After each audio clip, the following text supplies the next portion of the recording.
my god, how do you play this game? What push? Buttons everywhere. Oh my god. Hey, good morning, everybody. Got Flarewing and Hapax here. I'm waiting on Matt. Try to dork around for a little bit, see if Matt pops in. Matt doesn't join us in the next 50 minutes or so. We'll just go ahead and start doing some of the old hard mode dungeons. Figure we'll just do them in order as they appear on the duty list. Andrea's snickering somewhere out there in the Cosmo. Morning, Darkstar. And the plan is our soft target is to hit 60. And Apex, do you have some work to do after that, you think? Yeah, I probably can't stay for the whole 4 hours. Okay. I guess that'll give some room for Matt. So if we get to 60 and then Matt joins late, Flarewing, Matt, and I can run it. Hey, Fury. Good seeing you again. How you doing? What are you guys' party invites? 1 sec.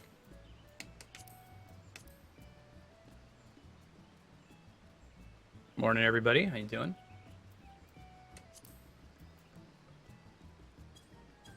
Oh, that's cool. Like, graze out your name if you're not targetable. The new features from this patch. Can you boot your Chocobo, Flarewing? Oh, I have him out. Sure. Sorry, Goomba. Yeah. One of the wonderful things they've done is they've allowed you to have other mounts able to be used while your Chocobo's out. Yeah, that was pretty rough. Like, Yes. I almost always had my Choco out. Well, that's me. I never had him out because that thing was so annoying. So now I have him out and I forget he's out. So I'm good now. Cool, cool.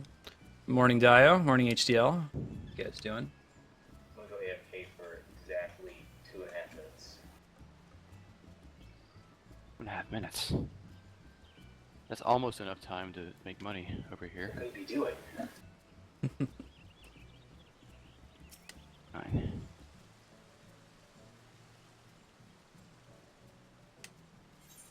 No worries, Fury. Thanks for tuning in. It was fun having you around.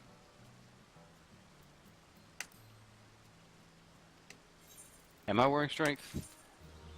I think I've only got one. No, I'm not. I got all bite.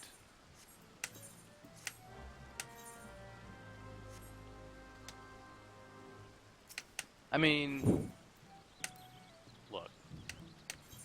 I have all strength points for my bonus attributes, and I just have not gotten around to spending my extra thingamajigger tokens on my strength accessories yet, is all. Yeah, Fury, if you ever miss the stream, you can always check it out on YouTube. Keep everything uploaded there. There's a link you can check out too if you want. Scattered. Yeah, HDL might want to smash with you.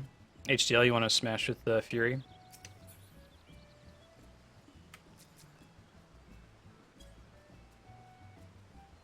Let's see.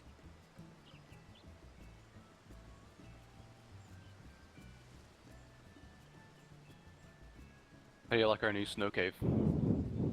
Outside the house. Ooh, I didn't even notice that. That big white bulb outside of our house. Where'd you find this? You can buy them for about 10,000 gil from the Oriental seller in Mordona. I generally resell some of their stuff, so I popped on it early. Mm-hmm.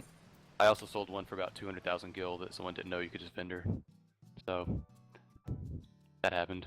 I like the new lighting settings inside the house. Cool. Yeah. And that they finally I put a think summoning bell in the company workshop. It really adds a lot, doesn't it? Like, we've reached the limit of crap we can throw in the house now with all the lanterns I've put out here. Mm-hmm. But in the future, like, this is the lowest setting, and we can easily turn it up 1 or 2, get rid of some of these lanterns. And actually, it looks, if your window is shining on your computer screen in real life, it looks like a lot darker than it actually is. Mm-hmm. If you come here at nighttime in real life, then it looks really, really good to have all these lights off. So our airship is actually pretty rocking. Like, we're close to the level cap on the one of them. We can do 2 out of 3 of the new, like, horde mode mission. I guess they're not really horde mode. It's like 60 minutes. Thanks for the host, Darkstar. Thank you, Knight. Appreciate that. So we'll have to do that, except there's a eye level requirement on it. We have to be level 60, and we have to have like eye level 170, which I have some random level 60 gear, and I'm eye level 142, so that is a future thing. It sounds like you get some decent to okay gear out of it. I don't know if you've done the random, I haven't, the rando version of it. Yeah, I've opened up the quest. That's pretty much what I've done with all 3.1 content. I've gone and got all the quests opened up and got all the stuff in my duty log, but I haven't done much of it yet. Cool. Did the story quest, of course. Mm-hmm. Because I'm a spoiler phobe, I have to know what's going on. I heard that's pretty cool. It's an extension of the same quality they've had up to now. Yeah. Nice. Good. I'm predicting Yojimbo. I mean, The you next guys, primal. You guys still haven't seen the last boss. For all you know, it's Yojimbo. Yeah. Stream named Yojimbo Yojimbro in Final Fantasy X. Appropriate. Nice. So, hey Pax, like, I was playing Undertale, and I saw you pop in, like, losing your shit about the Cloud announcement in Smash a couple times, and you're like, I'm gonna say this again, because clearly this isn't... I just need somebody to freak out with me. Yeah, no. Holy crap. Holy I finally got to watch it after Undertale, and also freaked out. Like, it's perfect in every way.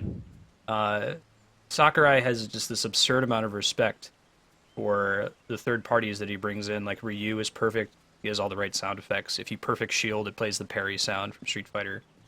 But, like, do you notice, like, the little bits? Like, the scene where he's on the King of Red Lion ship and he's dazed because in Final Fantasy VII he has the weird freak out on the boat, the Costa del Sol. Yeah, no, I didn't check Yeah, that. it's... That's cool. all the stuff in there, or him carrying Wario's motorcycle around, like... That's what got me. Sakurai's just, he's a goofy dude, but this dude has an insane amount of industry cred. He's a goddamn wizard. How did he make that happen? Like, Sony couldn't get him. You said it. He's a god. Yeah. He can just manipulate reality. He sees, you know.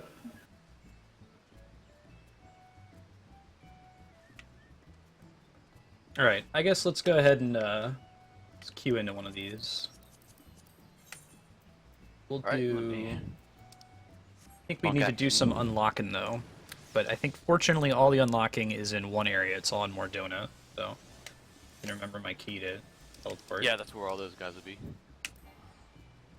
I mean, if you want to do an easy one first, yes, I don't know which button heals anymore. I'm pretty sure all of these are going to be like, you know, we're going to be trouncing them without any trouble. Yeah, so these are called quote-unquote hard mode dungeons, but actually the trend is that says more basically to do with what gear level you're at than anything. Like actually some of the earlier non-hard mode versions done at the appropriate eye level are much harder than the hard mode versions. Over time these hard mode versions of dungeons are the ones that at the time were the ones that were run ad nauseum by people for tokens when they were relevant, and as such they kind of streamlined them over time because they noticed people would do a bunch of mass pulling and stuff they didn't want to happen, and so it's kind of over time simplified the dungeons to be this room, next room, 1-pack, 2-pack, very simple stuff. So I don't think we're going to run into too much. Yeah, me too. I'm encountering a lot of pushback against Cloud being in Smash, and I don't get it. Maybe it's because I'm a Final Fantasy fan, but like people who are just kind of into Smash and haven't played Final Fantasy before seem to be annoyed by it. It's like, to me, it's that what happened was Final Fantasy has its roots in Nintendo, right? The first 6 games were on that system, and if there was as iconic of a Nintendo Final Fantasy character as Cloud, I think they would have taken him. Like the closest thing would probably be Black Mage, I would think. But when you think of Final Fantasy, someone who's never played the series before thinks of Cloud, so I think it makes sense that he represents the series. But it's really the series being represented in Smash, not Cloud specifically. So whether or not he's been in a bit role in a couple Kingdom Hearts games, I think is less important. He fits so well. Like the game is sort of centered around the sword users in a lot of ways, and just there's lots of sword users in Final Fantasy, but I think he really does exemplify, you know, Final Fantasy and being a sword guy. Yeah, That's exactly. Sword man. Like everybody knows that. He's the big sword guy. Yeah, exactly. If you come to Mordona Apex, I'll point you to a couple of the NPCs here to get these unlock quests. Yeah, I mean, I love Terra and I love Cecil. 6 is my favorite game. Like, I would have lost more of my shit if it had been Terra, but not, random people don't know who Terra is. Everybody knows who Right. Cloud is. Spiky-haired guy with the stupidly huge sword. Yeah. There was a I joke agree. about it in Adventure Time, for Christ's sake. So, Yeah. And honestly, though, so if you did a Terra, you really have to be a magic character, and Yeah. you might think that doesn't fit in Smash Brothers, but that's basically what Robin is. So I think Yeah. they can do that. I think this opens the door for tons of Final Fantasy characters. exactly. It's over this way. It's in this room. It's this guy, Hugubert, and the quest is out of sight, out of mind. Somebody else here also gives Maniac Manor. So, Lorianne back here. Don't want that one. I just saw the Dello log on. And Hugubert also has this times for fun that we'll want to take. And we've already got the Dissidia games if you want to play as Terra in an action RPG type setting, or an action game type setting rather. Fighter, yeah. So it's not like everybody's not being serviced in some way. I do think for Smash, Cloud is the best and probably only option, as much as I would have liked to see a Gunblade Squall or something. Yeah. But oh well. And they did it right. It looks really cool too, with like Limit Break being the neutral B. Oh, is it? I couldn't piece together which button press climb hazard was, which one the I'm or... guessing that Clim Hazard is B up because that's his recovery, Yeah. and then the reason I expect that Limit Break is the neutral B is because it has to charge up, and usually charge up moves are on neutral B. So he uses that and then it modifies his other moves. It makes I guess up B is braver, not Clim Hazard, because the big crazy jump up into the sky and then slash down. Oh, okay. I can see that too. I figured we'll just queue in with Herando. He pops in with Cool. us. So incidentally, Matt logged in. He Oh, just okay. is not on TeamSpeak. Throw him a message. I didn't see that. Thank you.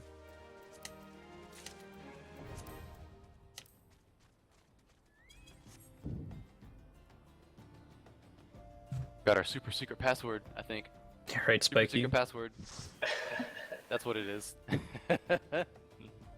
User was Hey, moved dude. to your Good channel. morning. Morning. Morning. We were gonna do Copperbell Mines, which is you don't have the quest for it already. It's in Mordona. It's NPC's name was Hugubert. It's inside that tavern that's right behind you. You just talk to him, take a quest called Out of Sight, Out of Mind, and you come out here to Western Thanalan, turn it in.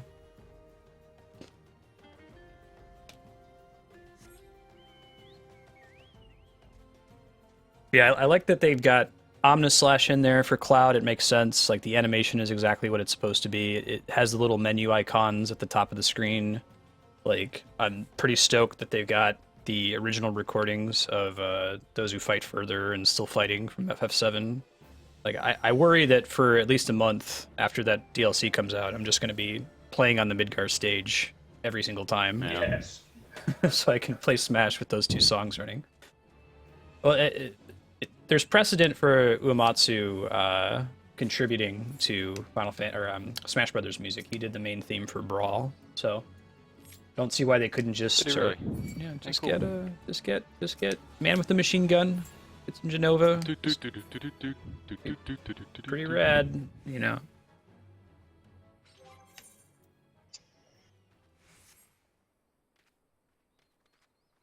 I like how the default thing to do is to like run around and spam jump. Kill the level 11 enemies. Don't do it, Knight. Quit the query company and run. Take the money. Why is Materia selling for so much? You just have a lot of it, or He must have Something sold a lot. changed? I haven't checked the material market since 3.1 dropped. Is rank 5 a lot more common now or something? No. is it that you're able to use materia in endgame gear? They like reverse their position on that. I don't know how I feel about that, man. I don't Like, know. I get it for crafting. I think they were supposed to have added some more purchasable and non-token gear, and generally at the higher eye levels. And I think purchasable is the stuff that materia can generally go in versus tokens.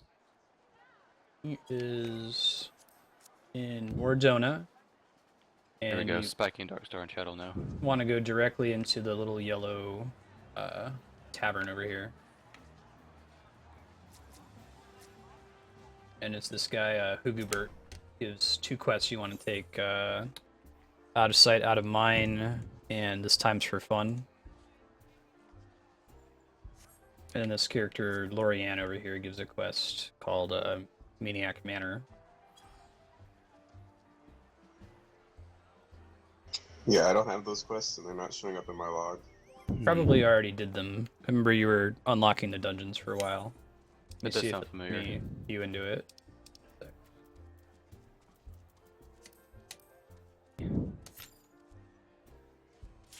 Yeah, it seems like it's fine with that. Alright, so I haven't played this game in like 2 months, but apparently this is a pretty easy dungeon, so we'll be okay. I've been playing regularly, but I have only been doing market manipulation stuff And like sending the airship out. and sending the airship out. Right, so Yeah. I've made So some more money. if they make a dungeon that involves like reselling vendor gear, Exactly, I'll know what to do. All over at farm status. Yep. Yep.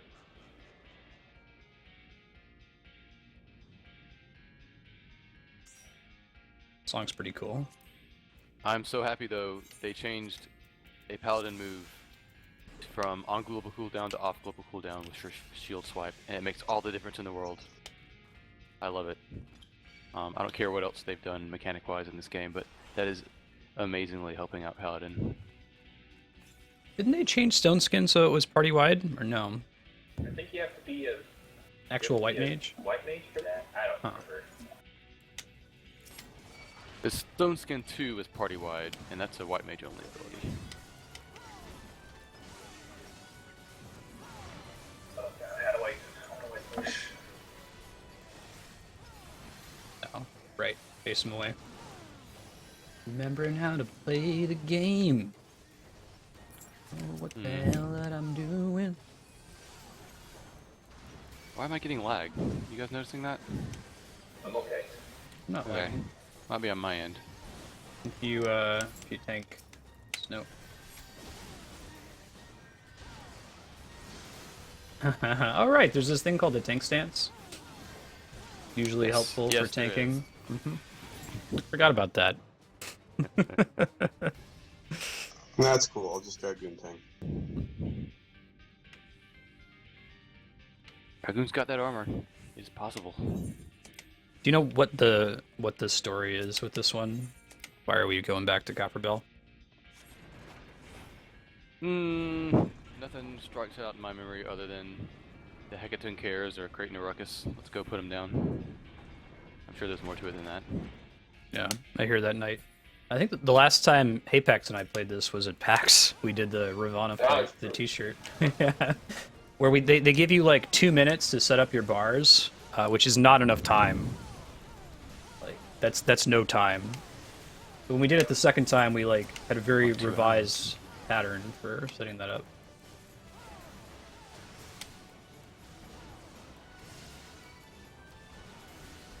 I'm sure you haven't noticed, but maybe the best thing from the new patch that I haven't already said is the best thing from the new patch is the fact that you can hide monk weapons and actually punch with your Cool. fists.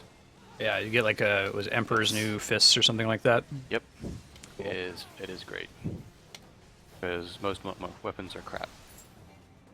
And I know that's a meme. Not when you have mogs on your hands. What are you talking Yeah, about? yes, there are some notable exceptions that cost millions of gil that I wish I had. So jealous. I'm gonna try to pull a bigger group here. Right. I've remembered how to DPS. I'm not saying I remember how to heal yet. Okay, very good. But go for it. This is kind of what I was talking about the pulling. Like, this rock is here, right? There's no other reason for it to be here other than to just kind of slow us down a bit. Mm-hmm. People still do their best to speed this along as much as they can, though. Yeah. I-70 monk weapons. Are you talking about like the Sphere Eye, the first relic weapon? I heard people like that. Man, I forgot what high level those are. Is this just like an unavoidable hazard so long as we're standing here fighting things? I think so. Spriggans zapping us. I believe so. Oh, the suitcases that transform into bricks. Yeah, those are cool. Oh, so I people have will to do admit like that. a crazy big, like almost dungeon-wide AoE pull where they just run up to each of the rocks and break them, keep pulling. Yep. Yeah, that's actually what I've done more often than not. Yeah.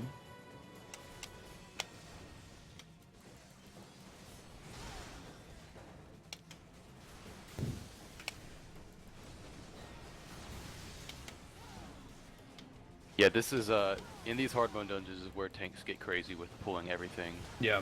Just because there were so many patches where we were overpowered for these content, and it was a big issue when 3.0 Heavensward dropped and we had a lot of tanks that didn't know how to take it easy anymore. Right. We just knew how to pull everything. Right, yeah, goddamn yeah. earth. I remember hearing about that. What's the what's the XP like? Like, are we getting XP per kill? Are we? I'm Yeah, not. I think so. Okay.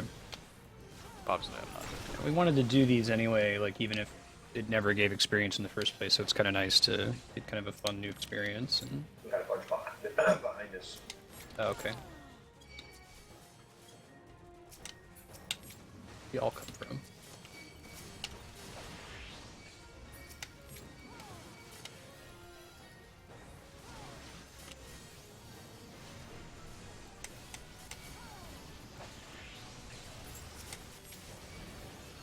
So yeah, mechanically, I'm getting the rotation. I think it's just my situational awareness is down. Like I'm forgetting. Oh, I could jump ahead and do this little thing here, or oh no, I'm not paying attention to the aggro list like I should. That's generally everything else is coming back to me. Okay. Are we able to do the high level roulette? First of all, do we have it unlocked? And second of all, are we able to queue for it together? At this point, only really interested in doing content we can queue for it together. I'm not sure if any of it has changed. Rockstar's right in that they've rebranded it into level 50 and level 60. No. I don't know if they changed Level anything 50 dungeon roulette. That's what Yeah. we're working towards unlocking. Then, I don't think we're gonna get it unlocked tonight, but or this afternoon we'll see.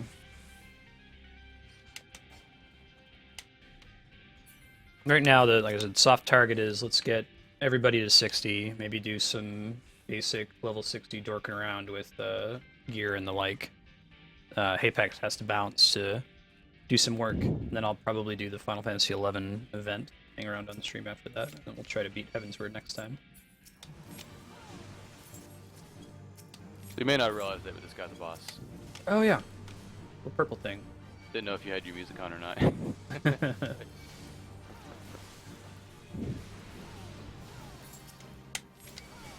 It's interesting how they're using this section of the map, which I think was just like background before. 'Cause this is where we fought the bombs, the pug killer bombs, right?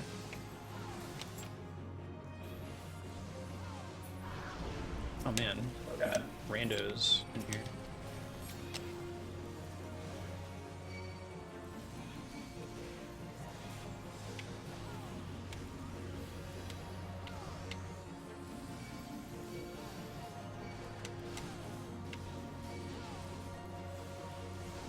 Does the fact that your one pacification ability is off global cooldown, does that effectively use it as a stun, or how does pacification work? It's a flare wing. Pacification. You Is have that the, my ability? you got shield swipe on Paladin, Oh, yeah, yeah. and it's Sorry, I like call those. They're stuns in my head. they're basically the yeah. same thing as a stun, so you finally do have the ability to do that. Oh, I'm sorry. Pacification is the one that makes them only auto attack, I think. It keeps them from using their special moves. I thought you could use Yeah. it while they were like using a crazy move to stop it. Oh, I see. We can queue up together for it. Okay, Yeah. that's cool. Cool. Sorry, I had to pay attention real quick because that's probably the hardest part of the dungeon right there. What was the mechanic there? Because I felt like we just like The bombs. Base If you tank don't it. kill the bombs, they will blow up everybody and wipe us. so I didn't have to do anything. I so probably the- should have hit the yeah. bombs a little bit, but Yeah. In fact, the paladins usually chain stun those whenever it wasn't possible to just burn them down, or somebody has to chain stun them before they reach too far back. And as you get closer to the end, you're closer to where they pop. So that's the main thing as you run along, beating the fire, of course. Spriggan just ran away from us. This is kind of cool. The neat little. They're going to use the same map but riff on the original design. Yeah. Gotcha. Stun just straight up interrupts whatever they're doing. Yeah. Oh, what's up, buddy?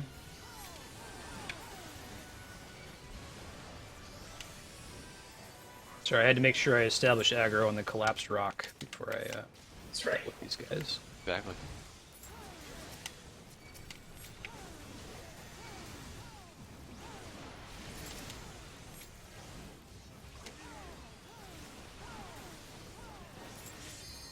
Ah, fuck! I remember I like this game. Yeah, Yeah, right? Cool game. We should play this game some more often. Yeah, I agree. It's fun playing these dungeons. Enjoy it. Uh-oh.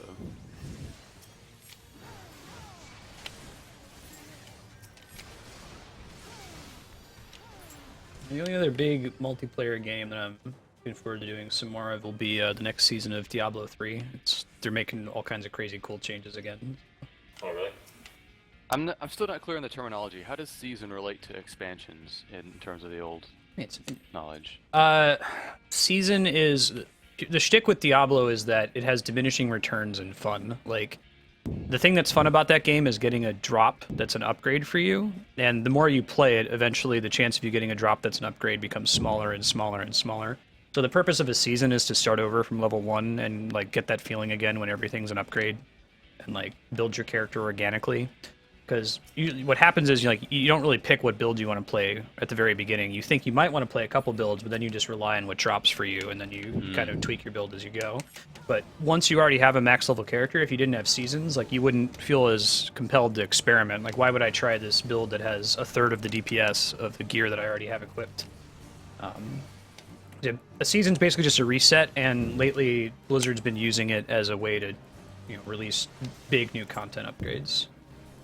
This is a pretty cool sprite or model on this enemy here. Okay, fire sprite, kindling sprite. Can blow him up next to. Okay. Where you going, dude? Whoa! Rock sliding us. Oh crap.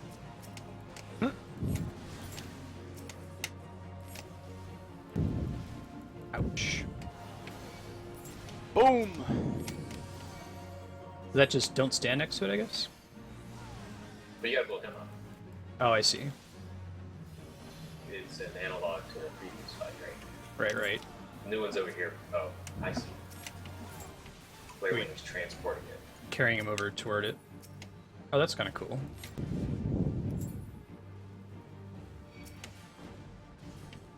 I see. That's neat. So he's interacting with the improved blasting device to get a little bomb. You're actually able to move it this time.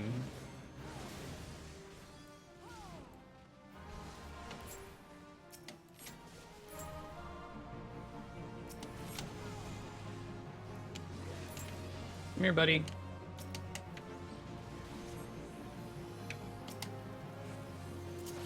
Uh-oh. Oops. Nope, wasn't close enough.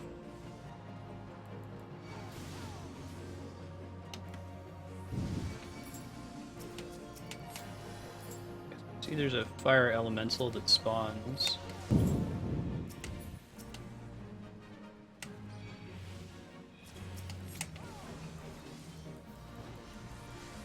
Alright, so it hits him as long as he's near it. So we can either transport it or bring him to it. Yeah, this is the room of the Pug Killer boss fight with the bomb.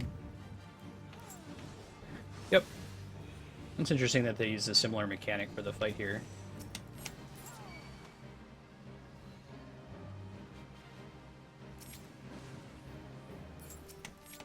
Oh, did I destroy the bomb? Is that a thing you can do? No, I picked it up. Oh, I see. Moved it. How do you put it down? Does it give you like a skill or something? I haven't successfully picked it up yet. It's like a, I think it's to your pet hotbar. It's like Oh, the I magic see. ink armor. Yeah. Gotcha.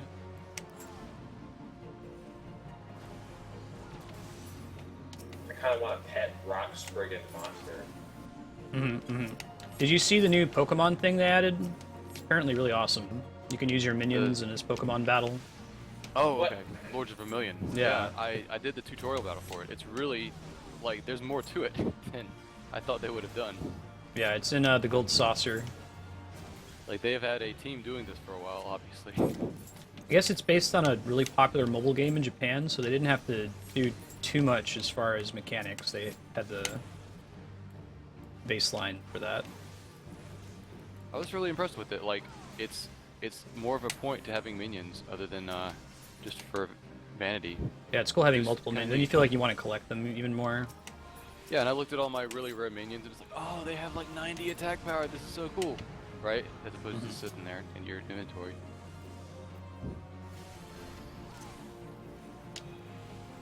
That might fit. Hooray! Hooray? Why is it? Oh, Biggie's going to break. Nah, bro. Is he the one that's been running from us? Yeah, he's the one that's been running from us, and he was the one that was in the Oh, big shit. golem. Oh shit! Cool. Got him. Oh, okay. Got him. Good job. Congrats, slime puddle.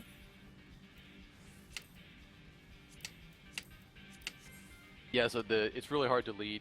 The guy doesn't really have an aggro table when he's bumbling around like So that. it's So you, move the bomb to him. How does the bomb spawn? move Is the that bomb using to him. the blasting Yeah. device? yep, improvised best and boss makes one spawn. So just keep pumping that. Usually the healer or somebody will do it. The tank, what I end up doing more often than not is just the tank is the target of that big line AoE attack. So you just make sure you're in a line away from people. But he didn't actually use it a whole lot in that fight anyway. So. Now I remember about how to stun stuff.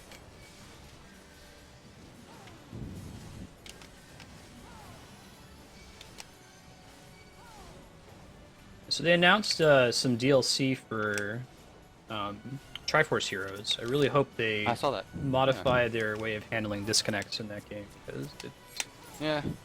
that is a big enough deal to be kind of a deal breaker for me. As much as the game's really cool. How did it go for you guys on Wednesday? I didn't. Get Oh, it was really cool. We did some. There's a challenge you can do in certain maps. That's you have to find these balloons on every level. You have to like pop 7 or 8 balloons before you're allowed to progress. And it's like makes every map into a little puzzle because you have to find all of them. And there's usually something tricky you have to do to get to them. Like you'll have to like stack 3 people on top of each other with the bomb person on the top, and the bomb person has to throw the bomb at exactly the right time so it blows up and hits the balloon. That's pretty cool. They're much trickier. Pretty cool.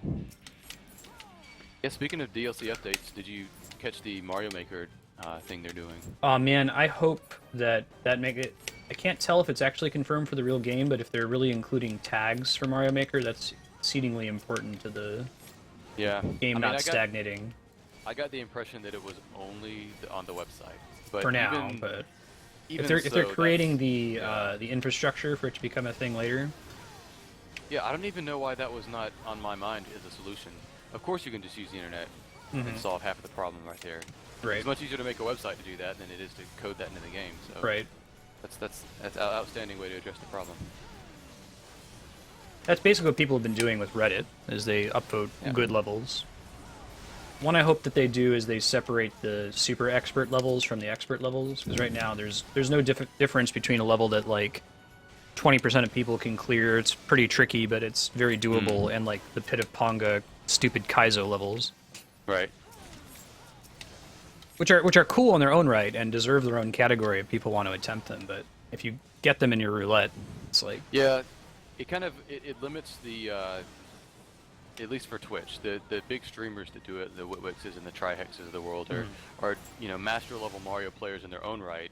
And so they can kind of bum rush through the 100-man levels and make a joke out of how far they get on any particular one. But for your average guy, it's just not really that feasible to get a good 100-man Mario run, it seems like, just because of the amount of crappy levels that you have to deal with. Yeah, it ends up being, and you feel like a jerk for doing it. Like you end up, you can skip the levels, which is how they decided to solve that. But sometimes you don't know that a level needs to be skipped for like 30 seconds or so after you've already taken some deaths. Yeah, it's frustrating. Even so, on launch, I would have not have thought that the 100-man Mario, I wouldn't have thought that would be an acceptable mechanic for how to. I would have thought just leave it be creative. You don't need to have any kind of level design. There's no way that's going to be interesting to watch. And yet, just with the 3 million levels, it does turn out to be interesting more often than not. Could you play it with Darkstar? Triforce Heroes is not meant, in my opinion, to be played with randos. It's too much shit. There's too much collaboration you have to do. You don't really have the tools in the message section at the bottom to meaningfully interact with each other or tell somebody what they need to do.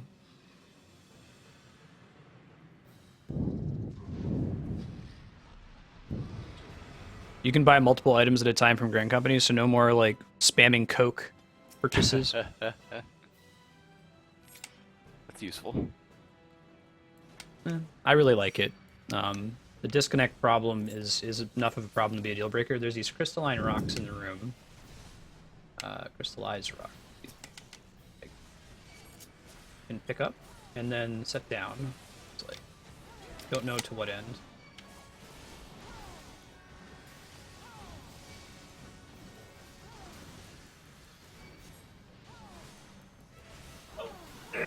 Look out.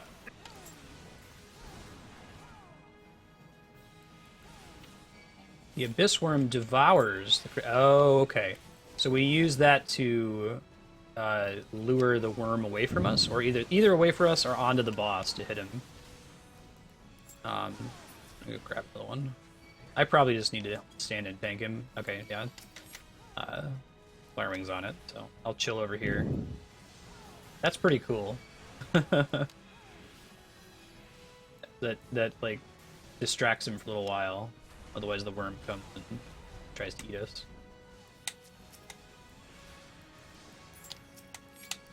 Man, that little quality of life improvement where a character in your party that you can't target because they're too far away is grayed out. That's huge for me, at least. Oh, I didn't notice that. Yeah. If they're not on the same map as you, or if they're too far away from you.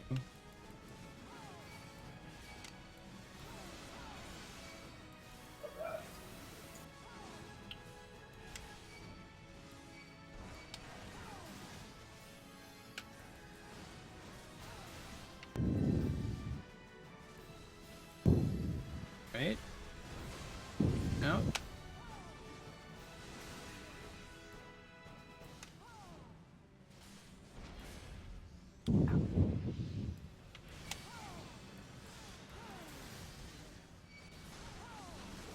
Yeah, it sounds like the core problem with inventory space and retainer space in Final Fantasy XIV is related to how often they back up the game. Read a few posts about this. I guess they do a backup every 15 seconds, which is obscene. Like, Wow. if you've ever played another MMO, backups are like hourly. So if the server crashes, sometimes you have a rollback, and they're like, we don't want people to experience rollbacks. It's like, dude, the chance of a rollback, I'll take a rollback, as sucky as it is, to improve the space issue.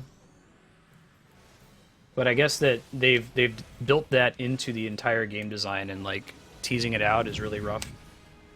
Okay. There's so many systems interacting with each other.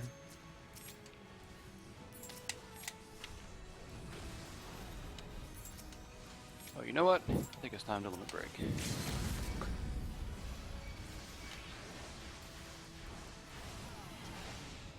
GG. Yeah. I've actually never done that crystal rock mechanic, so I was hoping I was doing it correctly. But it's basically what you guys parse together. Gotta feed the worm. That's cool. In general, I usually pull the Hecaton Care outside of the whole dirt area and onto the corners of the arena. But Just I don't know make if there's a take it purpose longer for for the sandworms to reach you, maybe. I think that must be why it's done. It might also have something to do with the big whirlwind we got pulled into for a second there. Mm-hmm. But I know that's accepted strategy as well. Yeah, Spiky, that seems like a reasonable solution. If they could make a glamour system that's like Diablo's wardrobe, where once you consume something to put it in your glamour history, like basically every character has every possible glamour in a binary status. Either you have unlocked it or you haven't, and then if you've unlocked it, you can just switch to it at whim, and you don't actually have to hold on to the physical item. I think that's probably the way to do it. But that's a massive system change. Like that's almost on the level of an expansion. I think add something like that. Far from trivial. All right, the next one is we're just going in order as they appear on the duty roulette. Maniac Manor. That takes us to where?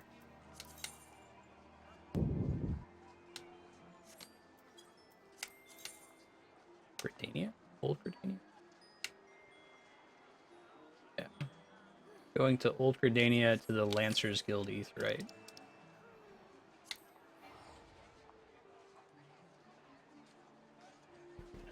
Well, server space is an excuse. Okay, no worries. Server space is a legitimate excuse so long as they're doing this 15-second backup thing.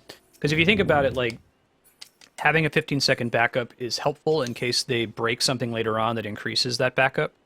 Because if maybe they add another feature later that forces them to double the backup from 15 to 30 seconds, like that's not a big deal. But if they change the backup to be like an hour, and then they make a change later that doubles it to 2 hours, that's a much bigger deal than 15 to 30 seconds. I think that's why they're hesitant to change it. They've got room to screw it up, and if they roll it back too far, they lose that room. Also, apparently this is the only MMO that's done completely server-side. I didn't realize that. I was reading this big technical thread explaining what's up with Final Fantasy XIV and what makes it different. There's almost nothing is handled on the client end. Like, how do you parse that down?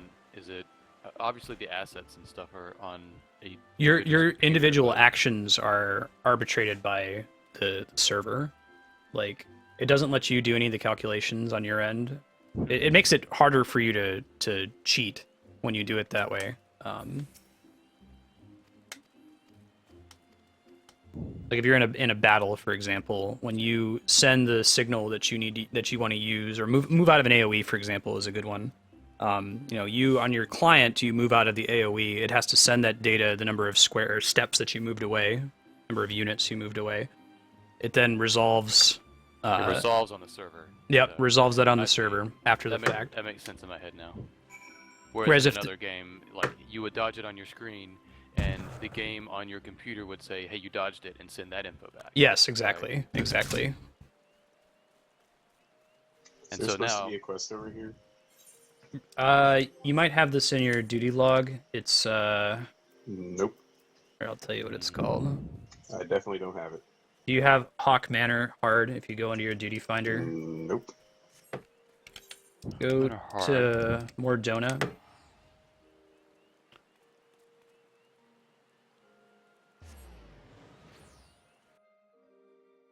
I haven't played Monster Hunter 4, but I look forward to doing it on stream at some point.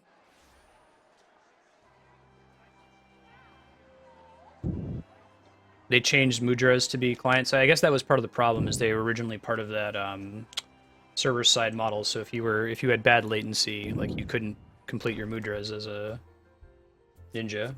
It's this NPC Lorianne. She gives a quest called Maniac Manor. oh shit, She's in the you're right. I can switch.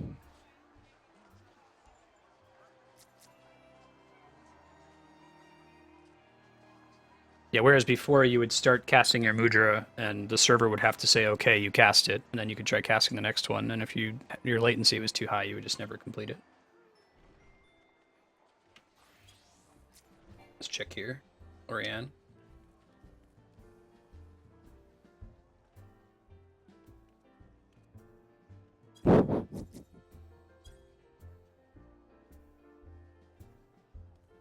Was it always the case with Ninja that I could just spam 10 10, 10, 10, She and gave me just a keep quest going. for keepsake, but not for Maniac Manor. Whatever, I don't fucking care. Like, I'm guessing you already have it in your duty finder. I don't know yeah, what. might be in like if you press U and let's see which tab.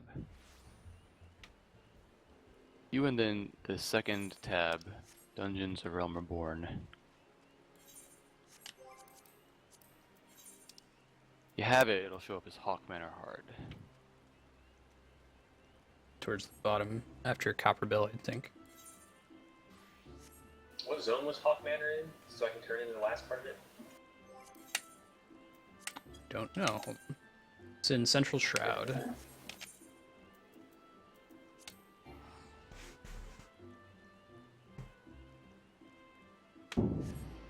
Yeah, I'd like to do Monster Hunter.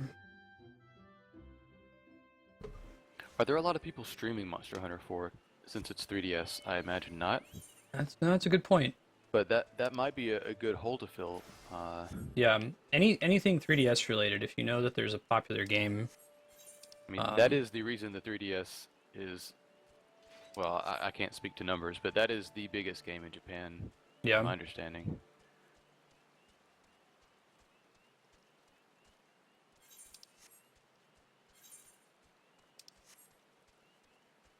We're big in Japan. Common refrain from the bands I like to listen to. You don't know it's in America, we're big in Japan.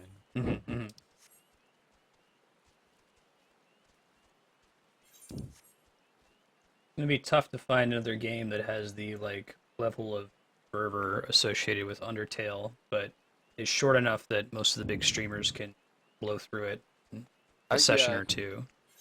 Man, yeah, thanks again to the mods for helping out on that, because I was not at all a help for Undertale. I was trying to participate because like, oh look, all the people are here, but I didn't want to spoil myself on the game either. Oh, you should So play it, dude. I It's was so fighting good. this internal battle the whole time. Like, do I look now? I'm just gonna screenshot the amount of viewers right now and then just run It's away a real good quick. game, and if you tune in the middle of a stream, you're not gonna know what the hell's going on. It doesn't make any sense. But if you play it from the beginning, it's really cool. It's basically a RPG where the core mechanic is bullet hell, like, but there's a lot of cool design space around the bullet hell fights. Is that so? Your mouse was like controlling the little heart in the little square box? Yeah, basically? it would be your WASD, or I was using a controller for it. Okay. So you avoid anything on the screen, and there's some little bits of design space there. Like if it's blue and it's coming at you, that means that if you stand still, it won't damage you. And if it's orange, you should be moving through it, and it won't damage you. Kind of like Ikaruga. And it's not Interesting. terribly hard. Like I have some bullet hell experience, and that certainly helped. But entrance we have to talk to. I do not. I'm aware Toho is a thing, but I've not played it.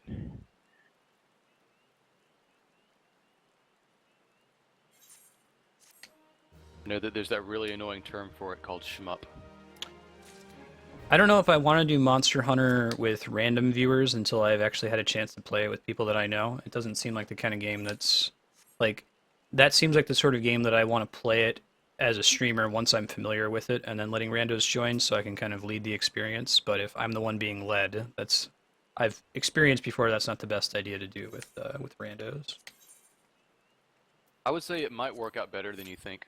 Yeah. If 4 is like 3, just because there's not a lot of leading going on. It's kind of a free-for-all up until you get to maybe the super high G ranks that I never did or whatever. I've heard people describe at least part of it as it's a cooperative single-player game where you're all kind of doing your own thing on different parts of the map, Yeah. and then you come together. As a long blade wielding person, my main co-op interaction was not trying to hit people with my sword that were friendlies. So I don't think it was not really a whole lot of coordinating. Like, okay, you attack the head, I'll get the tail type thing. There's friendly fire though. For my particular weapon, there is, and I think it's been a while, but I think for most weapons, yeah. Do you envision there's a troll community that would like pop in on a streamer and just try to kill them on stream? I wouldn't say so. No. Yeah, no, okay. It's too much cumbersome. They do a good job of fostering. It's like Dark Souls in that you have wordless communication that is very friendly. Same kind of thing with the Zelda. Yeah, Dark Force Heroes. There's that wordless communication. You all sit down and have a good meal before you head out on a thing. just to get your stats up, and you know. I think we All go good. up the stairs first. Oh.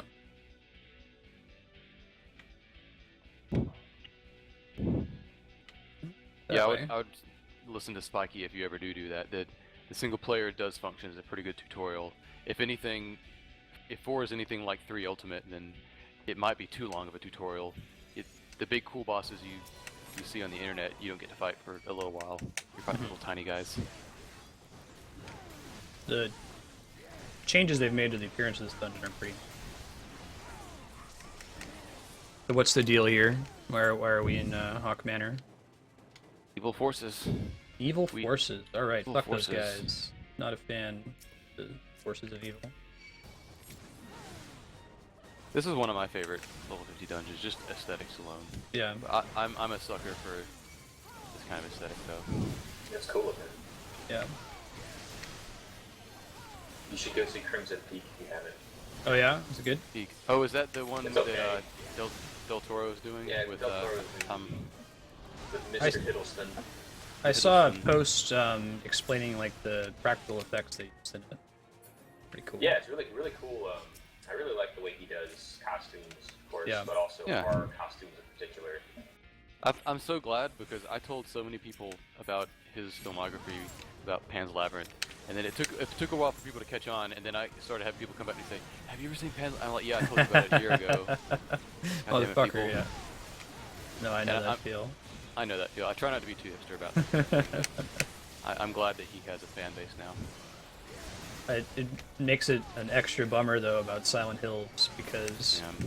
like that whole sequence with the I forget the name of the creature, the Pale Man or whatever in Pan's Labyrinth Yeah. is completely Silent Hill. Oh my god, That would've been yeah, perfect. I want a whole movie like that. Yeah. Ugh. Which was interesting because the director who did the Silent Hill movie is actually a pretty cool director. I forget the guy's name offhand. Christoph, I think, Sans or some short last name, but he did a really good visual horror-ish movie in his filmography, so I was a little disappointed that he couldn't pull Silent Hills into anything more than it was, or the movie Silent Hill into anything more it was, but obviously other constraints. Christoph Well, I Sans, think there was a Hollywood interaction thing there. I haven't heard officially. The problem with the Silent Hill movie was the last 20% when it evolved into this like exposition heavy sequence. It's like this doesn't work. Exposition Yeah. is the death of horror. Creepy stuff before that. I actually Yeah. liked the visuals a lot. Yeah, it was a very obvious case, I think, of, director has a vision, but he's not getting to implement it. Either Yeah. that or he's got a very narrow interest in why he did this movie, and he doesn't care about the story. Yeah, I think we did I don't Keeper know. of the Lake already. That was the one with the Kraken boss fight at the end, I think. Or am I thinking of a Keeper of the different Lake one? Keeper of the Lake was the storyline one with Midgar Stormer. Oh, okay, sure. Do we have that on our list to do? I don't think so. I thought that was a fun dungeon as well. Yeah, that is a real one.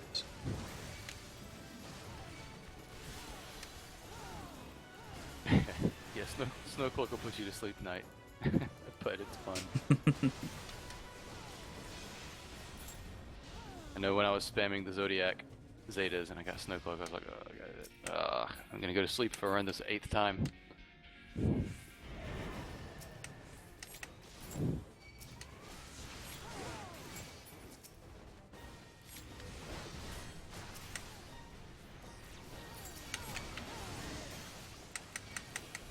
Spinning the mobs. We already did Brave Flocks. It's Halatalia's next.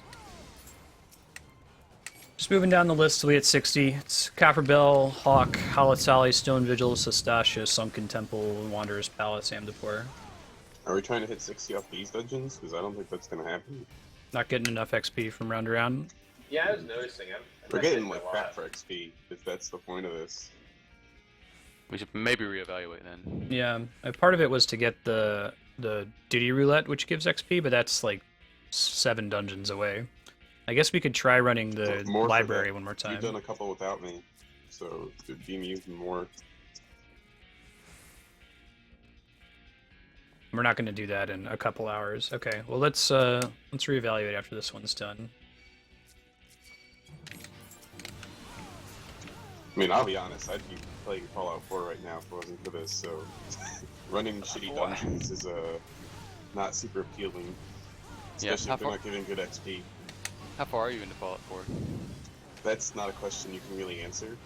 Yeah, I was afraid of that. How many hours have you played? 20 something. Yeah. God. Can you? I know that because they've got speaking roles, I assume that there's a really heavy narrative bent. Do you have any? I know Fallout 3 didn't give me a sense of when it was going to end or not. Are you getting a sense of how far you are in the story after 20 hours?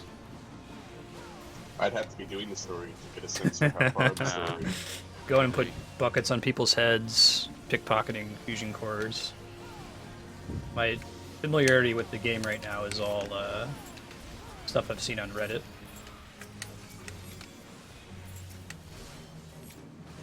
Yeah, I'm gauging interest in it, just because it's definitely a sales type game for me. The only question is, Saying that. well, the Oh. only question is like how strong of a sale. Oh, I saw Thank you're you. talking about the game. Appreciate that, Apex. Who needs mechanics? We have gear. There you go. That's kind of a bummer that the XP is not so good at this point. Maybe it's like tuned for someone who's like level 50. Well, Trying I to was get trying to 51. figure out, like, I feel like part if of we it had is it done takes hunts, we forever. would have got 2 times the XP we did in this amount of time. Really? No shit. Well, okay, I haven't been keeping that close an eye on it. I know it just takes a long time to go to 60, but I think Matt's right that it's also small. That's a bummer, man. But we've been getting like 1k per enemy, and maybe, I don't know if you're getting a quest reward XP, I'm not. But It probably wouldn't be a quest reward. If you get about 1k per enemy, that feels like a little less than what used to end up being 200k per dungeon. So maybe on par with that, not any more than 200 to 300k per dungeon. And if you've got a few million to go, that's not an astounding amount. Good conveyance here on parts of the wall that hit us. I don't know if there's a place where we can stand though where they don't hit us while we're fighting these guys. Couldn't tell. You run to the end, might work. Oh, okay. Of course, that comes with its own batch of issues. Uh-huh. Running, running, running. Far away from my healer. Well, Like this corner's corner probably is safe, right? safe. Pull the other one back here. That's That's what, sick. yep, that's what's Gotcha. usually done. I mean, do we feel that that's the intended, or that you're supposed to like kind of? It looks like they move too fast for you okay, to. okay. Okay. Oh. Got do. Got do. You got do before you get got. We got.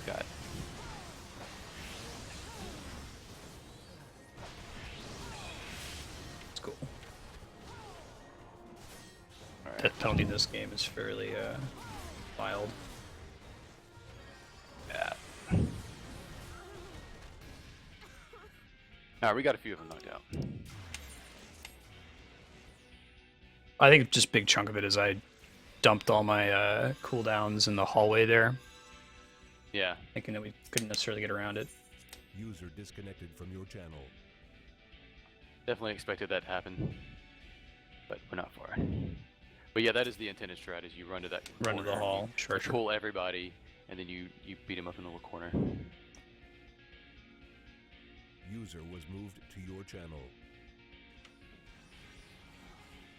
I could see them spacing the zaps a little bit different, so you have to move back and forth between.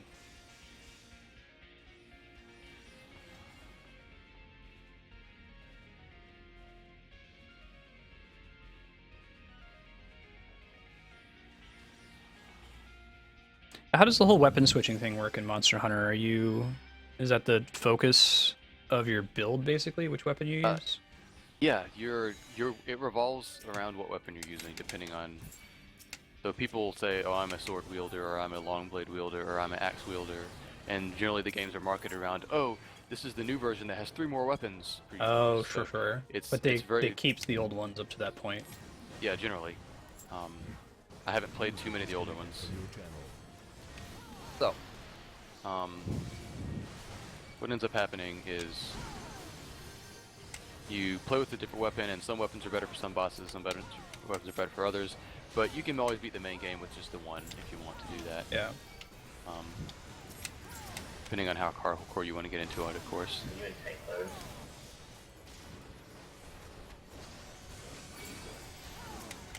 What was Very that, much- Apex? Are you in tank mode?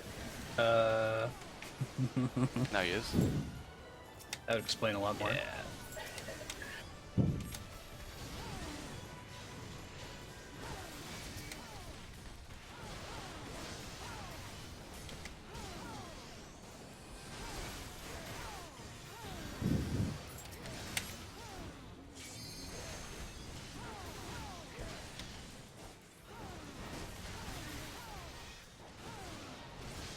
User was moved to your channel.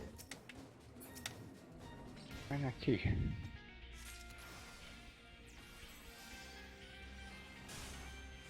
I think they do less damage if you're farther away from the door.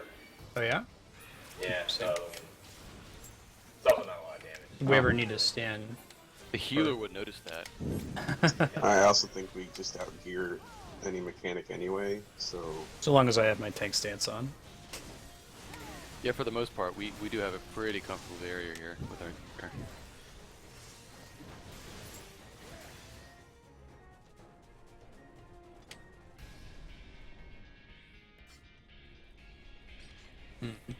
Oh, I see it.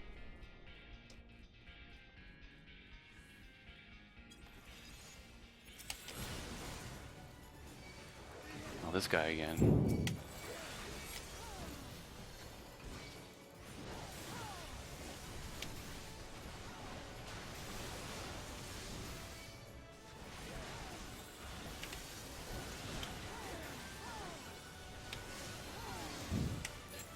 Man, Spiky, if I ever get back into playing Monster Hunter, that is my big sin to address, is I didn't branch out into cool new weapons like that.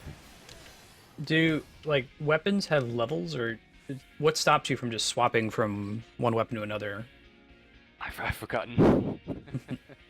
I don't isn't think it there's that much just to the vary. fighting style and your preference and maybe enemies and stuff like that? Like you can swap. You can swap, I believe. You know, crafting in that game is a big deal. You got to kill 5 big ass monsters to get one part to make one weapon. So I think that may be the big bottleneck, is have I gotten an equivalently strong weapon by putting the crafting effort into doing that. But assuming you have all equal weapons, there's no. Yeah. Model on this guy looks really cool.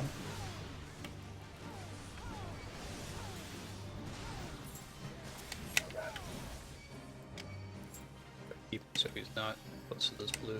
Yeah.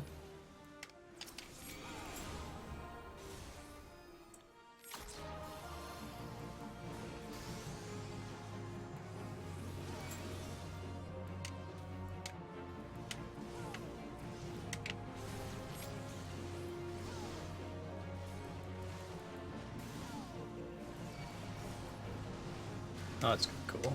Pattern.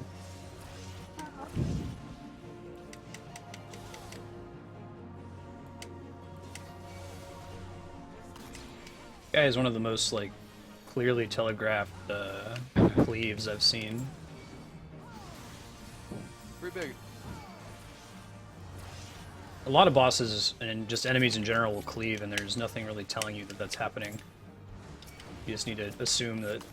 Don't stand in front of them. Yeah.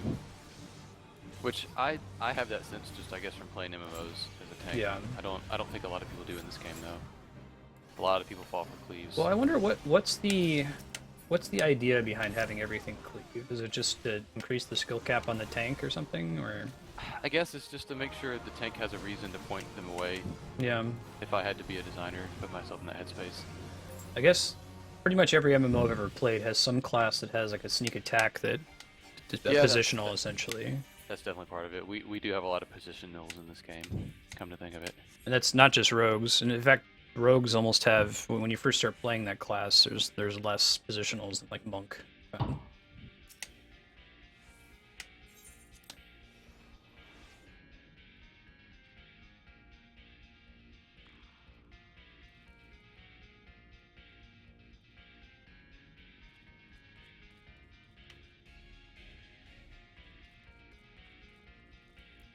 I think we already hit the 59-60 wall in main scenario, but maybe we didn't. We can go back to Azus Law and try to do some of that too.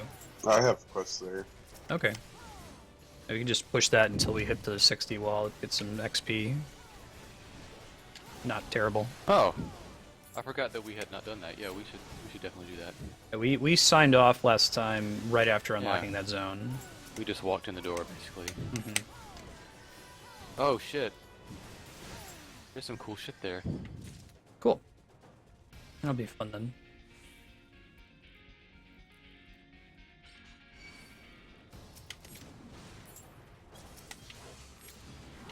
Let's do.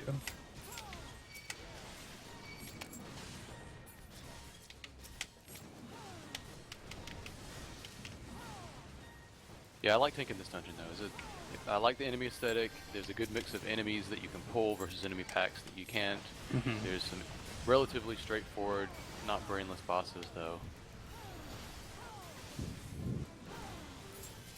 Nice little comfy dungeon. If your idea of comfort is the horrible depths of evil being displayed before you. The ninjas had fewer positionals before this last patch, right? Like, well, before Heavensward. So I guess people were annoyed that they added some positionals because it was like the one class that you didn't have to deal with it. Yeah. Which is weird because usually the rogue is the one class that has positionals for sure. Yep. Which that kind of, you know, having only really played WoW as my only MMO before this, I thought that's one of the biggest innovations. If you just think that those two games are the only two that exist, as far as MMOs, Right. like positionals is such a cool mechanic that fits perfectly with this type of gameplay. Yeah. So I don't get the hate for him, but obviously I'm a monk, so I'm inclined to like him.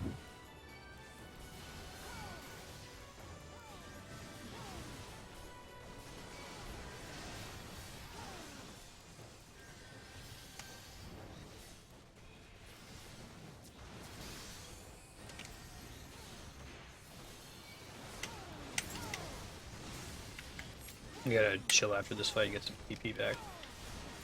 Alright, this is the boss after this guy, after this pack. We'll chill anyway.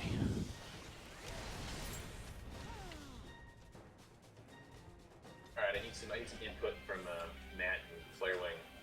I started playing Dragon Age Origins because I wanted to play Inquisition when it came out, and I was way behind on that.